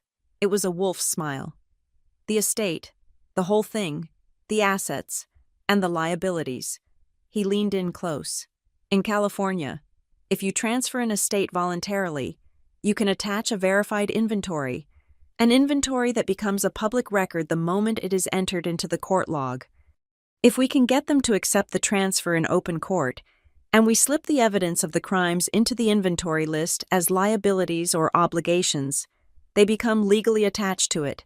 They sign for the assets. They sign for the crimes. But they won't let me sign, I said. They say I am crazy. They want to do it for me. Exactly, Calvin said. So we have to make them want you sane. We have to dangle a carrot so big that they will drop the insanity claim just to get a bite of it. What carrot? Money, Calvin said. Hidden money. Money they cannot get with a court order. He pointed to my phone. Call your father. Now. Now. Put it on speaker. Let me do the talking. I am your new legal consultant. I am the guy negotiating your surrender. I hesitated. My heart was hammering against my ribs. This was a gamble. If this went wrong, I was handing myself over to them. I dialed the number. It rang twice. This is Reverend Harper. My father's voice boomed, smooth, confident. Calvin held up a hand, signaling me to stay silent. He pitched his voice lower, rougher. He sounded like a tired, sleazy lawyer looking for a quick payout. Reverend Harper, Calvin said, my name is Silas Vance. I am calling on behalf of your daughter, Avery. Silence on the other end. Then, ice. My daughter is ill. If you are representing her, you should know she has no capacity to retain counsel. Any conversation we have is moot. I know, Calvin said, waving his hand dismissively at the phone. I saw the paperwork. Nasty business. Look, Reverend, I am not here to fight you. The girl is well. She is broken. She is in my office right now, crying. She wants to end this. End it how? My father asked. I could hear the suspicion, but also the curiosity. She is ready to sign everything over, Calvin said. The apartment, the stocks, the car. She just wants to keep her personal effects and walk away. She wants to leave the state. We can handle that without her permission, my father said dismissively. The court hearing is in 2 days. True, Calvin said. But there is a complication. The girl tells me she has a secondary investment account, offshore, crypto holdings, something about a biometric lock. She says it is worth about $3 million. I saw Calvin wink at me. $3 million? My father's voice changed instantly. The greed was palpable. We did not see that on the initial scan. Of course not, Calvin lied smoothly. It is in a cold wallet, Cayman Islands jurisdiction. Here's the thing. Reverend, that account requires a retina scan and a live voice authorization from the principal to transfer. A court order for conservatorship won't unlock it. The bank needs her to be of sound mind and physically present to execute the transfer. Calvin paused for effect. If you go through with the incapacity ruling on Thursday, that $3 million stays locked forever. The bank freezes it. But if you were to drop the medical claims, let her walk into court as a competent woman who is just making a voluntary gift to her family well. She can sign the transfer right there in front of the judge. You get the apartment, you get the stocks, and you get the crypto. Clean, easy. I held my breath. This was the pivot point. She is willing to do that, my father asked. She will stand in court and tell the judge she is doing this of her own free will. She just wants out, Reverend, Calvin said. She knows she lost. She just wants to give you the keys and disappear. She is terrified of the hospital. She will do anything to avoid being committed. And the terms? Simple, Calvin said. We draft a stipulation of settlement. You withdraw the petition for conservatorship. She signs a general transfer of estate. You get it all. We do it Thursday morning, but it has to be done on the record. So the bank sees the transcript and releases the offshore funds. A long silence followed. I could hear my father breathing. I could hear him doing the math. $3 million. That was enough to cover all the holes he had dug. It was enough to buy his way out of everything. Fine, my father said. But tell her if she tries anything, if she says one word out of script, I will have her committed before she can leave the witness stand. She knows, Calvin said. She is done fighting. See you in court. Reverend. Calvin hung up. He let out a long breath and slumped back in his chair. He took it, I said, unable to believe it. He actually took it. Greed, Calvin said softly. It is the only thing more powerful than his ego. He thinks he is getting a windfall. He thinks he is robbing you blind. He does not know about the inventory, I said. No, Calvin said. He thinks the transfer document is just a receipt for assets. He does not know that we are going to attach Appendix B. Calvin pulled a fresh legal pad toward him. He picked up a pen. Now, he said, his eyes hard and focused. We have 48 hours to write the most dangerous document in the history of San Diego Family Court. We are going to list every single dirty asset, every fraudulent loan, and every bribed official as a line item in your estate. And when he signs the acceptance, I asked. When he signs, Calvin said. He is not just taking your apartment, he is taking legal ownership of the theft. He is admitting, on the record, that he controls the shell companies. He is admitting he controls the bribes. Calvin looked at me. But you have to understand something. Avery, this is a one-way trip. Once you sign that transfer, you really do lose the apartment. You lose the money. You will walk out of there with nothing but the clothes on your back. I do not care about the money anymore, I said. I thought about Mason eating my food. I thought about Tessa wearing my clothes. I thought about my father telling me I was a sacrifice. I just want to see his face, I said. I want to see his face when the trap snaps shut. Calvin nodded. He reached into his drawer and pulled out a bottle of cheap bourbon. He poured 2 fingers into his mug and pushed the bottle toward me. Then let's get to work, he said. We have a bomb to build. I sat down opposite him. Outside, the sun was beginning to rise over the strip mall, casting a harsh, revealing light on the cracked pavement. But inside the office, we were operating in the shadows. We spent the next 2 days drafting the inventory. We were meticulous. We listed the HGO Logistics account as a subsidiary asset. We listed the payments to Margaret Whitaker as outstanding consulting liabilities. We listed the debt Mason owed to the loan sharks as a secured family obligation. We wrapped the truth in legal jargon so dense that only a forensic accountant or a very attentive bailiff would understand what they were reading. And my father? He was too arrogant to read the fine print. He wouldn't look. He would just see the bottom line. He would see the victory. He wouldn't see the guillotine until the blade was already falling. Wednesday night was a masterclass in desecration. I sat in the Starlight Motel, the air conditioner rattling like a dying lung, and watched my parents host a party in my home. They called it a prayer gathering for Avery's restoration. They had invited the inner circle of the church, the deacons, the heavy tithe payers, the people whose whispers could make or break a reputation in San Diego. But as I watched the high-definition feed from the living room camera, I did not see much praying. I saw a victory lap. My mother had hired a catering company.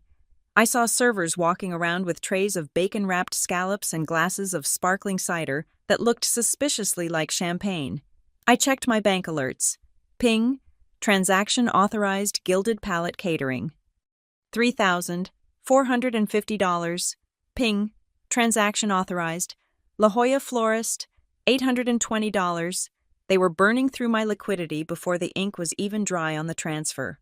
Earlier that day, on Calvin's advice, I had authorized a temporary release of funds for household maintenance.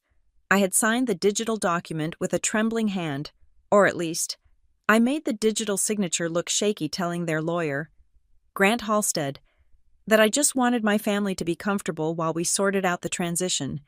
They took that inch and ran a marathon. I watched Tessa holding court by the window. She was wearing my vintage Chanel blazer. She had rolled the sleeves up, ruining the silhouette, and she was gesturing with a half-eaten shrimp. "It is such a tragedy," Tessa was saying to Mrs. Gable, the wife of the church treasurer. "Avery just snapped. The pressure of the corporate world." We tried to tell her to slow down, to find a husband, to find God, but she was so obsessed with money. "Well, she is lucky to have you," Mrs. Gable cooed, touching Tessa's arm. "Stepping in to manage this big apartment, it must be a burden." "We carry the cross we are given," Tessa sighed. Taking a sip of wine, I clenched my teeth so hard my jaw ached. "Keep talking. Tessa, every lie is another nail." I switched the camera view to the kitchen. My mother was there, arranging a platter of cookies. She was talking to my father. "Did Halstead get the final draft of the transfer agreement?" she asked. "He did," my father said. He looked majestic in his suit, leaning against my quartz countertop. "He spoke to that ambulance chaser Avery hired. Vance or Red, whatever his name is. They are ready to sign on Thursday. The girl is broken. Lorraine, she just wants to sign and leave town." "Good," my mother said. She picked up a cookie and crushed it between her fingers, dusting the crumbs into the sink. Then she said it, the sentence that would haunt me, but also liberate me. "You know, Elias," she said, her voice dropping to a conspiratorial whisper, "I always knew it would come to this. Avery was too sharp, too independent. A daughter that strong is a danger to the natural order. Sometimes, you have to break the bone to reset it straight. Now that she is on her knees, we can finally mold her into something useful." "Amen," my father said. I hit save clip. My hands were shaking, but not from grief. I felt a cold, hard crystallization in my chest. They did not just want my money. They wanted my subjugation. They believed that destroying my autonomy was a moral imperative. "You want to reset the bone," I whispered to the screen. "I am going to amputate the whole limb." I checked the time. It was 8:30 in the evening. The party was in full swing. I switched the feed to the guest bedroom, the one I used as an office. Mason had retreated there 10 minutes ago. He was pacing. He looked sweaty. Tessa walked in and closed the door. "What are you doing hiding in here?" she hissed. "Your dad wants us to lead the toast." "I got a text from the lender," Mason said. His voice was tight, bordering on panic. "They know about the court hearing on Thursday. They want the first installment of $50,000 by Friday morning, cash. So pay them," Tessa said, checking her makeup in the mirror. "We have access to Avery's operational accounts now. Just wire it." "I cannot wire $50,000 to a loan shark from a Bank of America account." "You idiot," Mason snapped. "It triggers a suspicious activity report. We have to wash it first." "So use the church method," Tessa said. Bored. "I am trying," Mason whispered. "But the merchant account linked to HGO Logistics is flagged because of the transfer delay. I have to route it through the crypto wallet on the hard drive, then bounce it to the offshore shell, and then withdraw it as consulting fees. It takes 3 days to clear."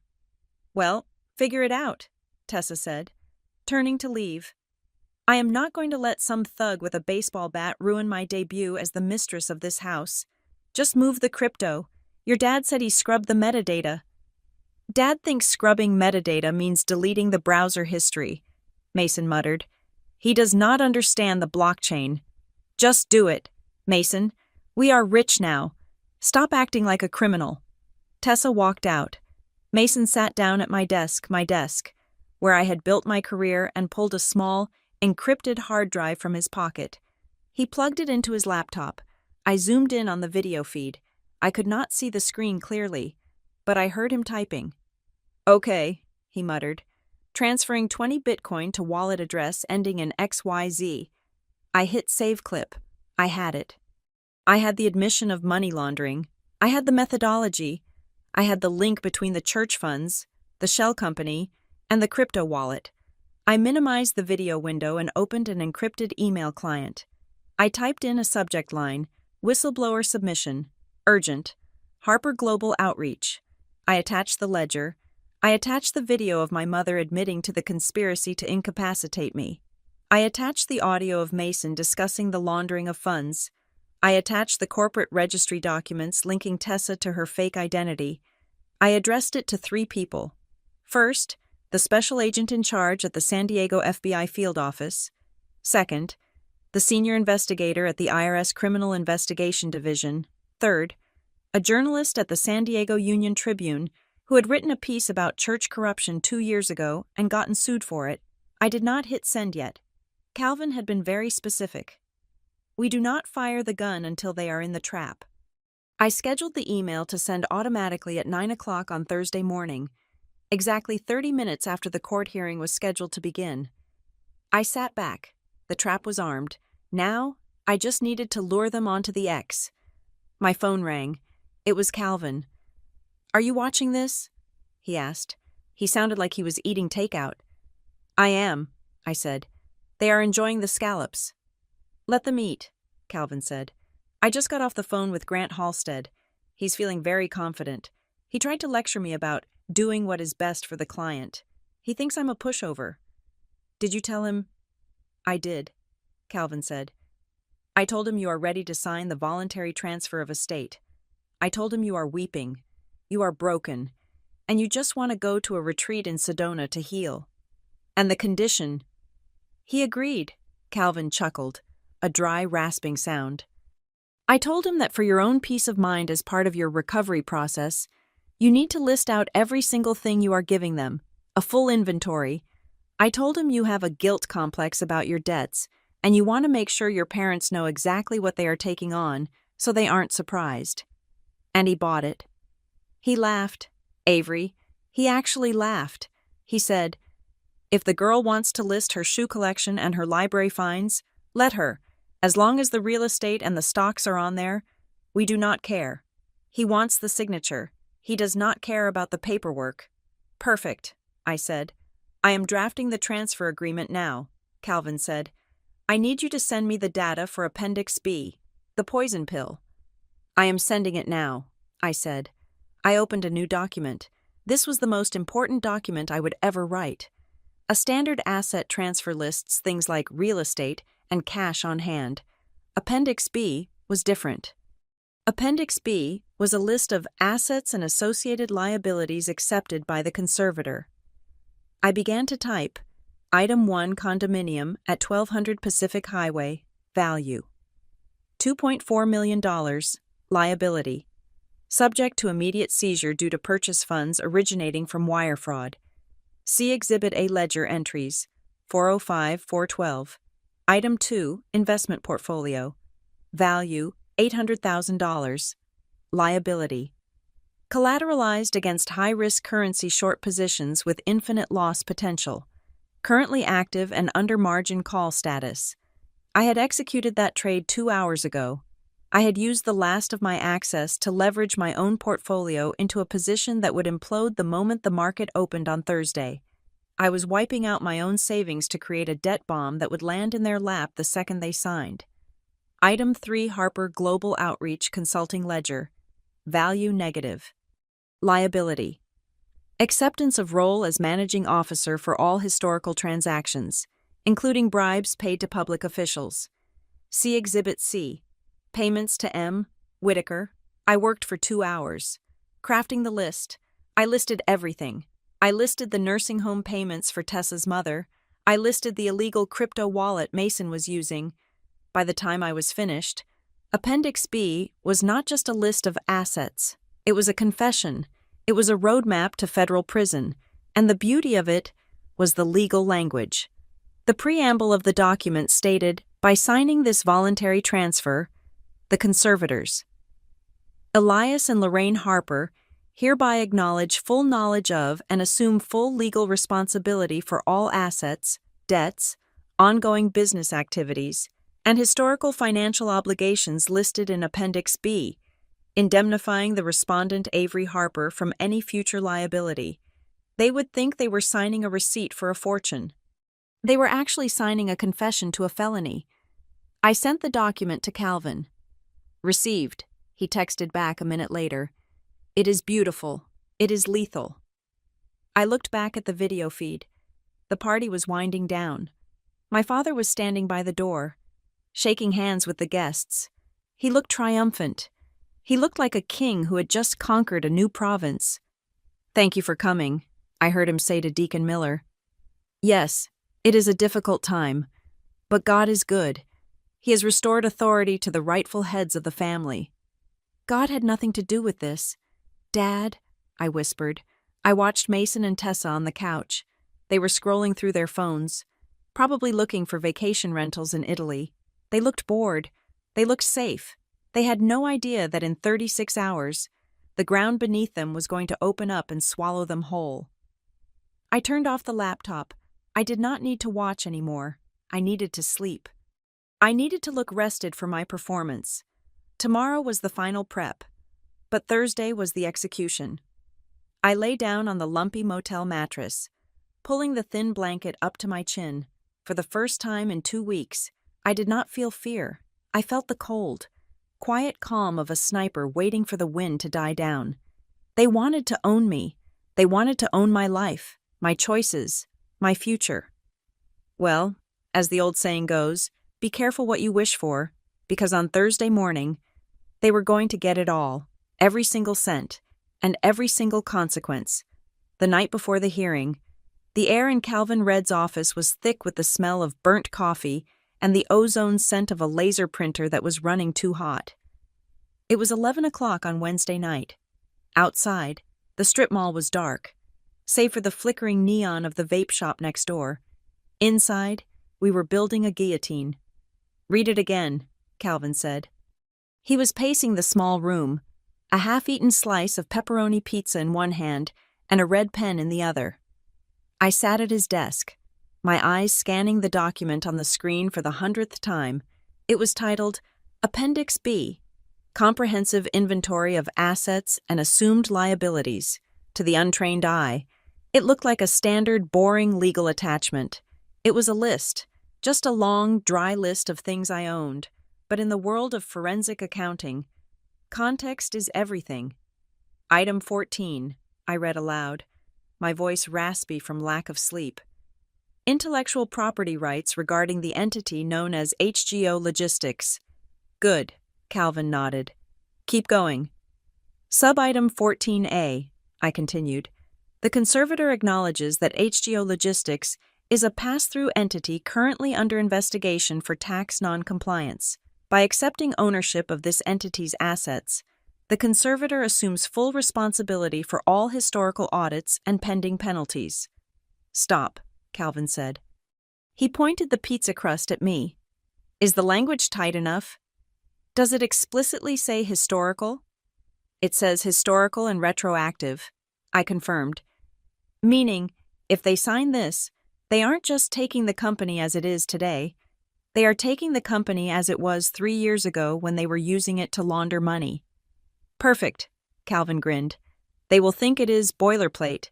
They will think it is just standard as-is language for a distressed asset.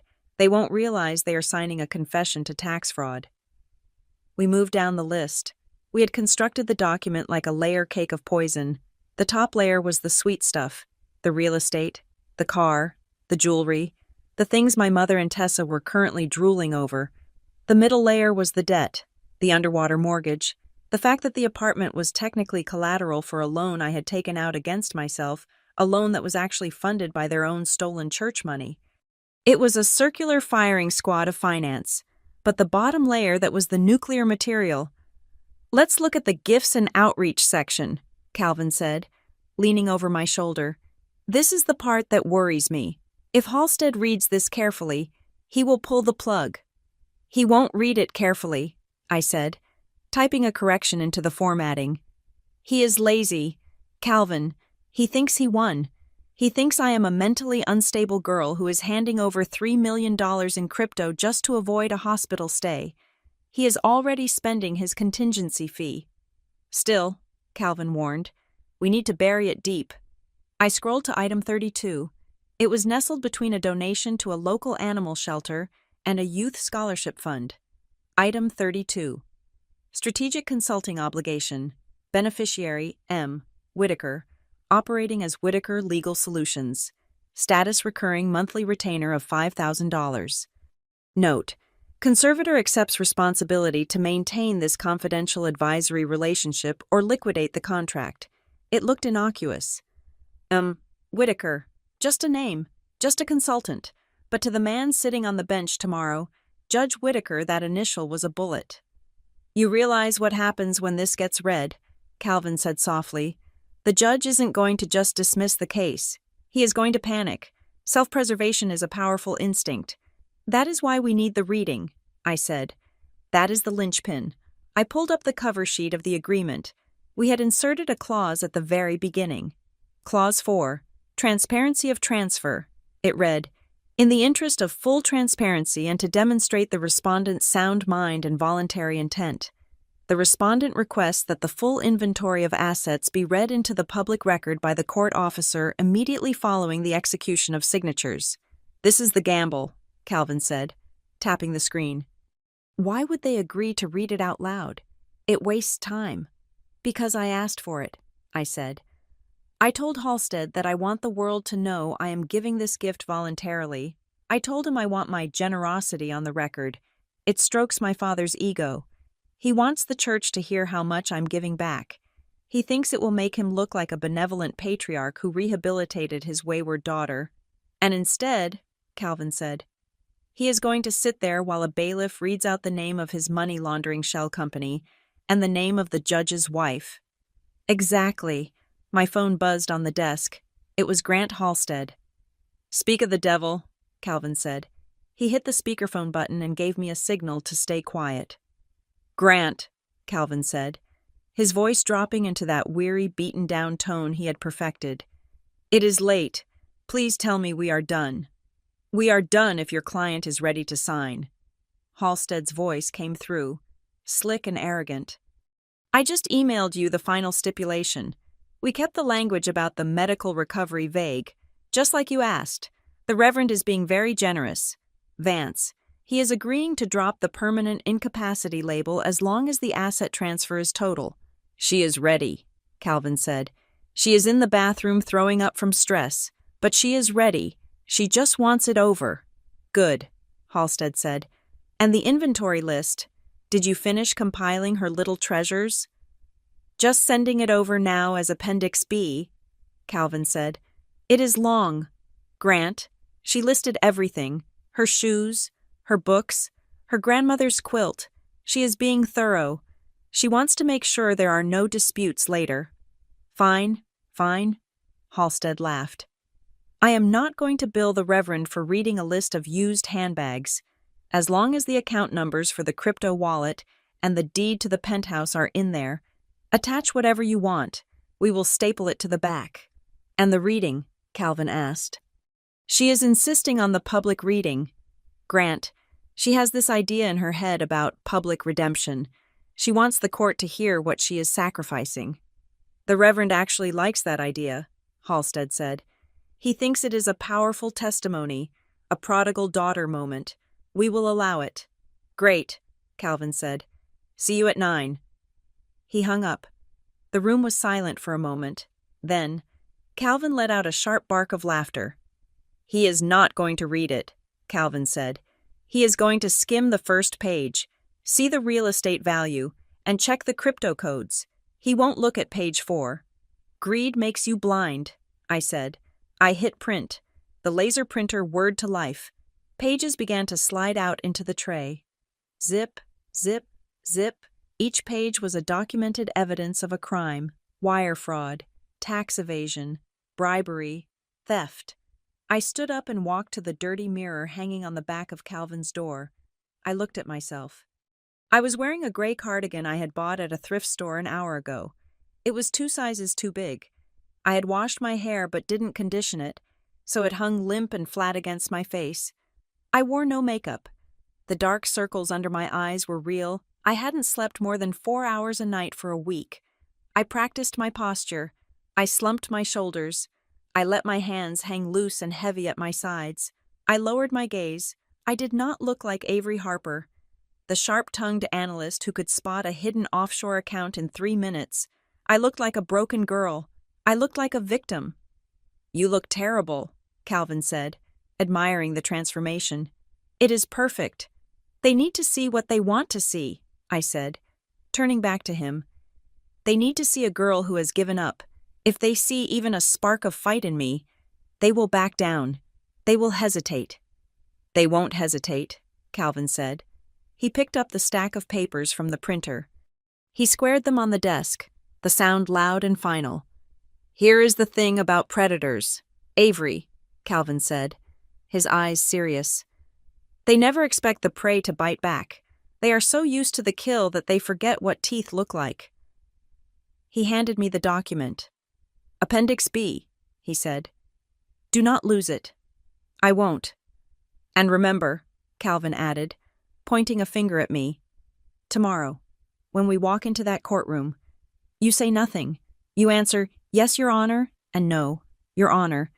You do not argue. You do not explain. You let the paper do the work. I know. Do not try to win with words," he repeated. "Win with their signature. Once Elias Harper puts his pen to that line, the trap is sprung. Until then, you are a ghost." I took the papers. They felt heavy in my hand. Not physical weight, but the weight of consequence. "What if the judge stops the reading before he gets to his name?" I asked. The fear was still there. A small, cold knot in my stomach. "He won't stop it," Calvin said, "because by the time he realizes where the list is going, the bailiff will already be reading the words that end his career. And even if he does stop it, it is too late. The bailiff is a court officer. Once he speaks it, it is on the record. The court reporter types it. It becomes fact." I nodded. I packed the document into my battered leather bag. "Go back to the motel," Calvin said. "Try to sleep. We meet at the courthouse steps at 8:45. Do not be late." "I won't be." I walked out of the office into the cool night air. The parking lot was empty. I got into my rental car and drove back to the Starlight Motel. I did not turn on the radio. I drove in silence, watching the streetlights blur past. Tomorrow, tomorrow. My parents would walk into that courtroom expecting a coronation. They were expecting to legally strip me of my home, my savings, and my dignity. They were expecting me to hand them the keys to the kingdom. I parked the car and walked to room 12. I lay down on the bed, staring at the ceiling. I thought about the dinner in La Jolla. I thought about the way my father looked at me when he locked the door to my apartment. I thought about Tessa throwing my blazer into a trash bag. They wanted everything. I closed my eyes, and a small, cold smile touched my lips. "You want it all," I whispered to the darkness. "Fine. You can have it all. The money, the house, the assets, and the fraud, the theft, the bribery. Tomorrow, you get exactly what you demanded." I rolled over and pulled the blanket up. For the first time in my life, I wasn't afraid of my father. I wasn't afraid of his voice, or his judgment, or his godlike wrath. Because I knew something he didn't. I knew that tomorrow, he wasn't going to be the plaintiff. He was going to be the defendant. The air in Department 67 was heavy and stagnant, smelling of lemon floor wax and old lies. I sat at the defendant's table, my hands resting loosely in my lap, wearing the thrift store cardigan that hung off my frame like a shroud. To my left, Calvin read shuffled papers with the frantic energy of a lawyer who knew he was outmatched. To my right, across the aisle, my family looked like royalty. My father, Reverend Elias Harper, sat with his chin raised, radiating the benevolent authority of a man who believes God signs his paychecks. My mother, Lorraine, dabbed at her dry eyes with a handkerchief, performing the role of the heartbroken mother to perfection. Mason and Tessa sat behind them, dressed in somber colors, trying to look like concerned siblings rather than vultures waiting for the carcass to stop twitching. "All rise," the bailiff, Deputy Ruiz, announced. Judge Whitaker swept into the room. He looked tired, but his eyes were sharp. He glanced at my father and gave a barely perceptible nod. The fix was in. The script had been written. Today was supposed to be the final act where Avery Harper was legally erased.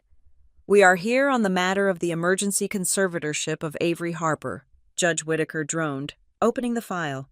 "I have reviewed the medical affidavits. I have reviewed the financial reports provided by the petitioners. Mr. Halstead, you may proceed." Grant Halstead stood up, buttoning his jacket. He smiled at the judge, a smile that said, "We are all friends here." "Your Honor," Halstead began, his voice rich and sorrowful, "this is a tragedy. The Harper family takes no pleasure in this. But as you can see from the evidence, Ms. Harper is in a state of rapid decline. Her spending is erratic. Her behavior is paranoid. We are simply asking the court to grant Reverend and Mrs. Harper full legal authority to protect their daughter from herself." My mother let out a small, audible sob. "We just want to save her," she whispered loud enough for the back row to hear. "Thank you, Mrs. Harper," the judge said gently. He turned his gaze to me. It was a look of pure condescension. "Ms. Harper, or rather, Mr. Red, do you have any objection to the permanent order?" The room went silent. This was the moment where I was supposed to scream. This was the moment where I was supposed to rant about conspiracies, proving my insanity. Calvin Red stood up slowly. He looked at Halstead. He looked at my father. "Your Honor," Calvin said, his voice raspy, "my client does not object." A ripple of shock went through the courtroom. Halstead blinked, his smile faltering. My father leaned forward, his eyes narrowing. "Excuse me," Judge Whitaker asked. "My client is tired, Your Honor," Calvin said, gesturing to my slumped form. "She recognizes that she needs help. She recognizes that the burden of her assets is too much for her mental state. She wishes to voluntarily stipulate to the transfer of the entire estate to her parents, effective immediately." Halstead recovered quickly. "Greed does that to a person." He exchanged a look with my father. I could see them doing the math. No fight, no long trial, just an immediate handover of the apartment, the stocks, and the $3 million in crypto Calvin had lied to them about. "Well," Halstead stammered, trying to hide his excitement, "if the respondent is finally seeing reason, we are amenable to a voluntary transfer. However," Calvin interrupted, "Ms. Harper has one condition." "Condition," the judge frowned. "She wants the transfer to be total," Calvin said. "She wants to wash her hands of everything, assets, accounts, holdings, business interests, and she wants the inventory of what she is giving up to be read into the record by the court officer, right now. She wants her sacrifice to be public." Judge Whitaker looked at the clock. "Is that necessary?" "It is her only request, Your Honor," Calvin said. "For her healing." My father whispered something to Halstead. Halstead nodded. "We agree," Halstead said. "Let the record show the Harper family accepts the gift." "Ms. Harper," Judge Whitaker said, looking at me, "do you understand what you are doing? You are signing away your home, your savings, your autonomy. Once you sign this, you cannot take it back." I stood up. I did not look at my parents. I looked at the floor. "I understand, Your Honor," I said, my voice quiet and trembling. "I just want it to be over. I want them to have everything they deserve." "Very well," the judge said. He sounded bored again. "Bailiff, present the stipulation of transfer." Deputy Ruiz walked over with the document. He placed it in front of me. I signed. My hand did not shake. Ruiz took the document to the plaintiff's table. "Sign here," Ruiz said to my father. "And here, for the acceptance of fiduciary duty, My father signed with a flourish. He smiled at my mother. He signed his name, sealing his fate. "And Mr. Mason Harper," Ruiz said. "You are listed as the operating manager for the business assets." "Yeah, that is me," Mason said, grinning. He grabbed the pen. He signed. It was done. They had signed the document. They had accepted the assets. And by law, they had accepted the attached inventory. "The court accepts the transfer," Judge Whitaker said, reaching for his gavel. "Case dism." "Your Honor," Calvin said sharply. "The reading?" "Oh, right," Whitaker sighed. "Deputy Ruiz, read the inventory into the record. Make it quick." Deputy Ruiz opened the file. He flipped past the cover page to Appendix B. He adjusted his glasses. "Inventory of assets and assumed liabilities," Ruiz read. His voice was loud, filling the silent courtroom. "Item 1, Ruiz announced. "Real property located at 1200 Pacific Highway, penthouse condominium, market value $2.4 million. My mother squeezed my father's hand. They beamed. "Attached liability," Ruiz continued without pausing. "Property is subject to an immediate federal lien due to purchase funds originating from wire fraud via the Harper Global Outreach Fund. The new owners acknowledge the debt and the criminal origin of the down payment." The smile froze on my mother's face. My father's head snapped up. "What?" Halstead stood up. "Objection. That is not—" "Sit down, counsel," Ruiz barked. He was not stopping. "Item 2, Stonebridge Investment Portfolio. Value $800,000. Mason smirked. That was the cash he wanted. "Attached liability," Ruiz read. "Portfolio is currently leveraged 300% against a short position on foreign currency. Margin call active as of 8 a.m. this morning. The conservators assume immediate responsibility for a negative balance of $1.2 million payable to the brokerage." "Negative," Mason yelled. "What do you mean?" "Silence," the judge ordered, though he looked confused. "Deputy, what are you reading?" "The document they just signed, Your Honor," Ruiz said calmly. "Item 3, business entity, HGO Logistics. Manager Mason Harper." Mason went pale. "Attached liability," Ruiz read. "Conservator acknowledges that HGO Logistics is a shell company used for laundering tax-exempt church donations. Conservator accepts full liability for 10 years of tax evasion and money laundering activities associated with this entity." "That is a lie," Mason screamed. Jumping up, "I did not sign that." "You just did, sir," Ruiz said, pointing to the signature. "It is right here." Pandemonium was bubbling in the room. Halstead was frantically flipping through his copy of the document. My father looked like he was having a stroke, but we were not done.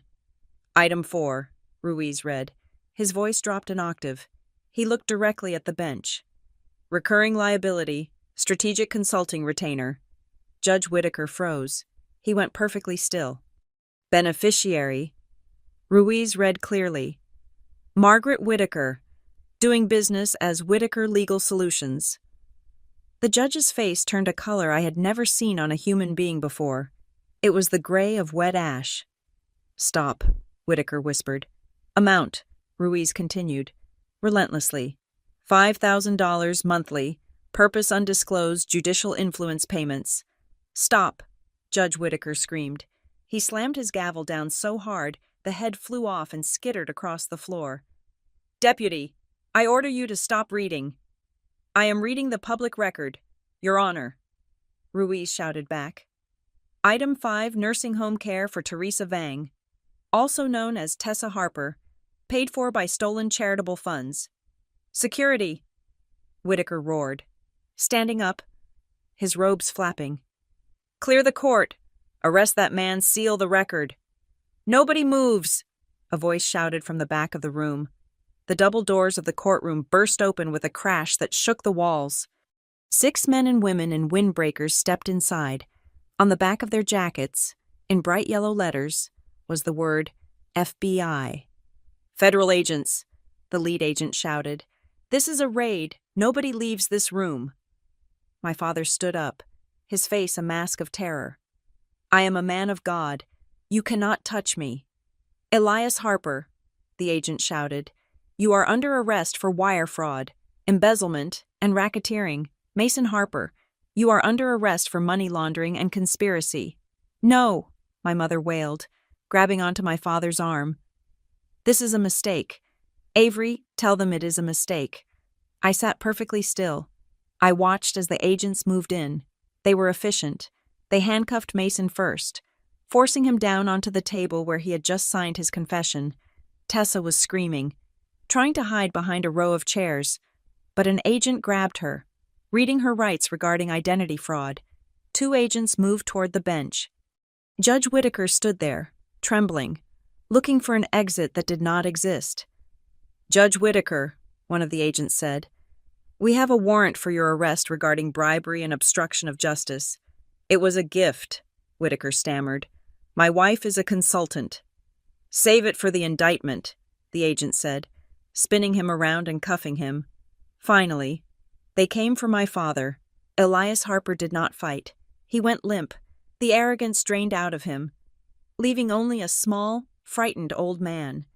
As they clicked the handcuffs onto his wrists, he looked across the aisle. He looked at me. His eyes were wide, filled with shock and betrayal. He looked at the daughter he had tried to break, the daughter he had underestimated, the daughter he had tried to sacrifice. I stood up. The chaos swirled around me. Lawyers were shouting, bailiffs were securing the exits, and my family was being dragged away in chains. Calvin Red began packing his briefcase. He looked at me and gave a small, grim nod. It is done, he said. Yes, I said. It is. I walked out from behind the defendant's table. I walked toward the aisle where the agents were leading my father away. I stopped in front of him. The agent paused, letting us have this moment. Avery, my father whispered, how could you? We are your family. I looked him in the eye. I did not feel anger. I did not feel sadness. I felt absolutely nothing. You wanted it, I said, my voice calm and cold, cutting through the noise of the room. You wanted the assets. You wanted the control.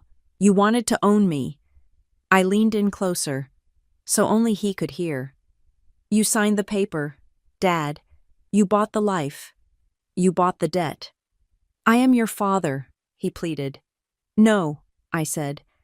You are just a line item in a ledger. I stepped back. Take him away, I told the agent. I turned and walked toward the doors. I walked past Tessa, who was crying about her reputation. I walked past Mason, who was begging the agents to check his crypto wallet. I walked past my mother, who was sitting in a chair, staring blankly at the wall, her world finally shattered. I pushed open the heavy oak doors and stepped out into the hallway. The air out here was cool and clean. It did not smell of lies. I walked down the marble steps of the courthouse and out into the bright San Diego sunlight. I had no apartment. I had no job. My savings were gone, wiped out in the margin call I had orchestrated. I had nothing. And yet, as I took a deep breath of the ocean air, I realized I had everything. I was free. They had tried to steal my life, so I gave it to them. I wrapped my cardigan tighter around myself and started walking down the street. I did not know where I was going, and for the first time in 32 years, I did not care.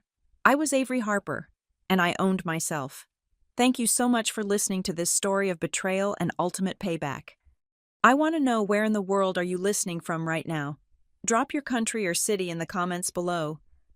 I'd love to see how far Avery's story has traveled. And if you enjoyed seeing justice served ice cold, please make sure to subscribe to the Maya Revenge Stories channel. Hit that like button and smash the hype button to help this story get recommended to more people who need a little satisfaction today. See you in the next one.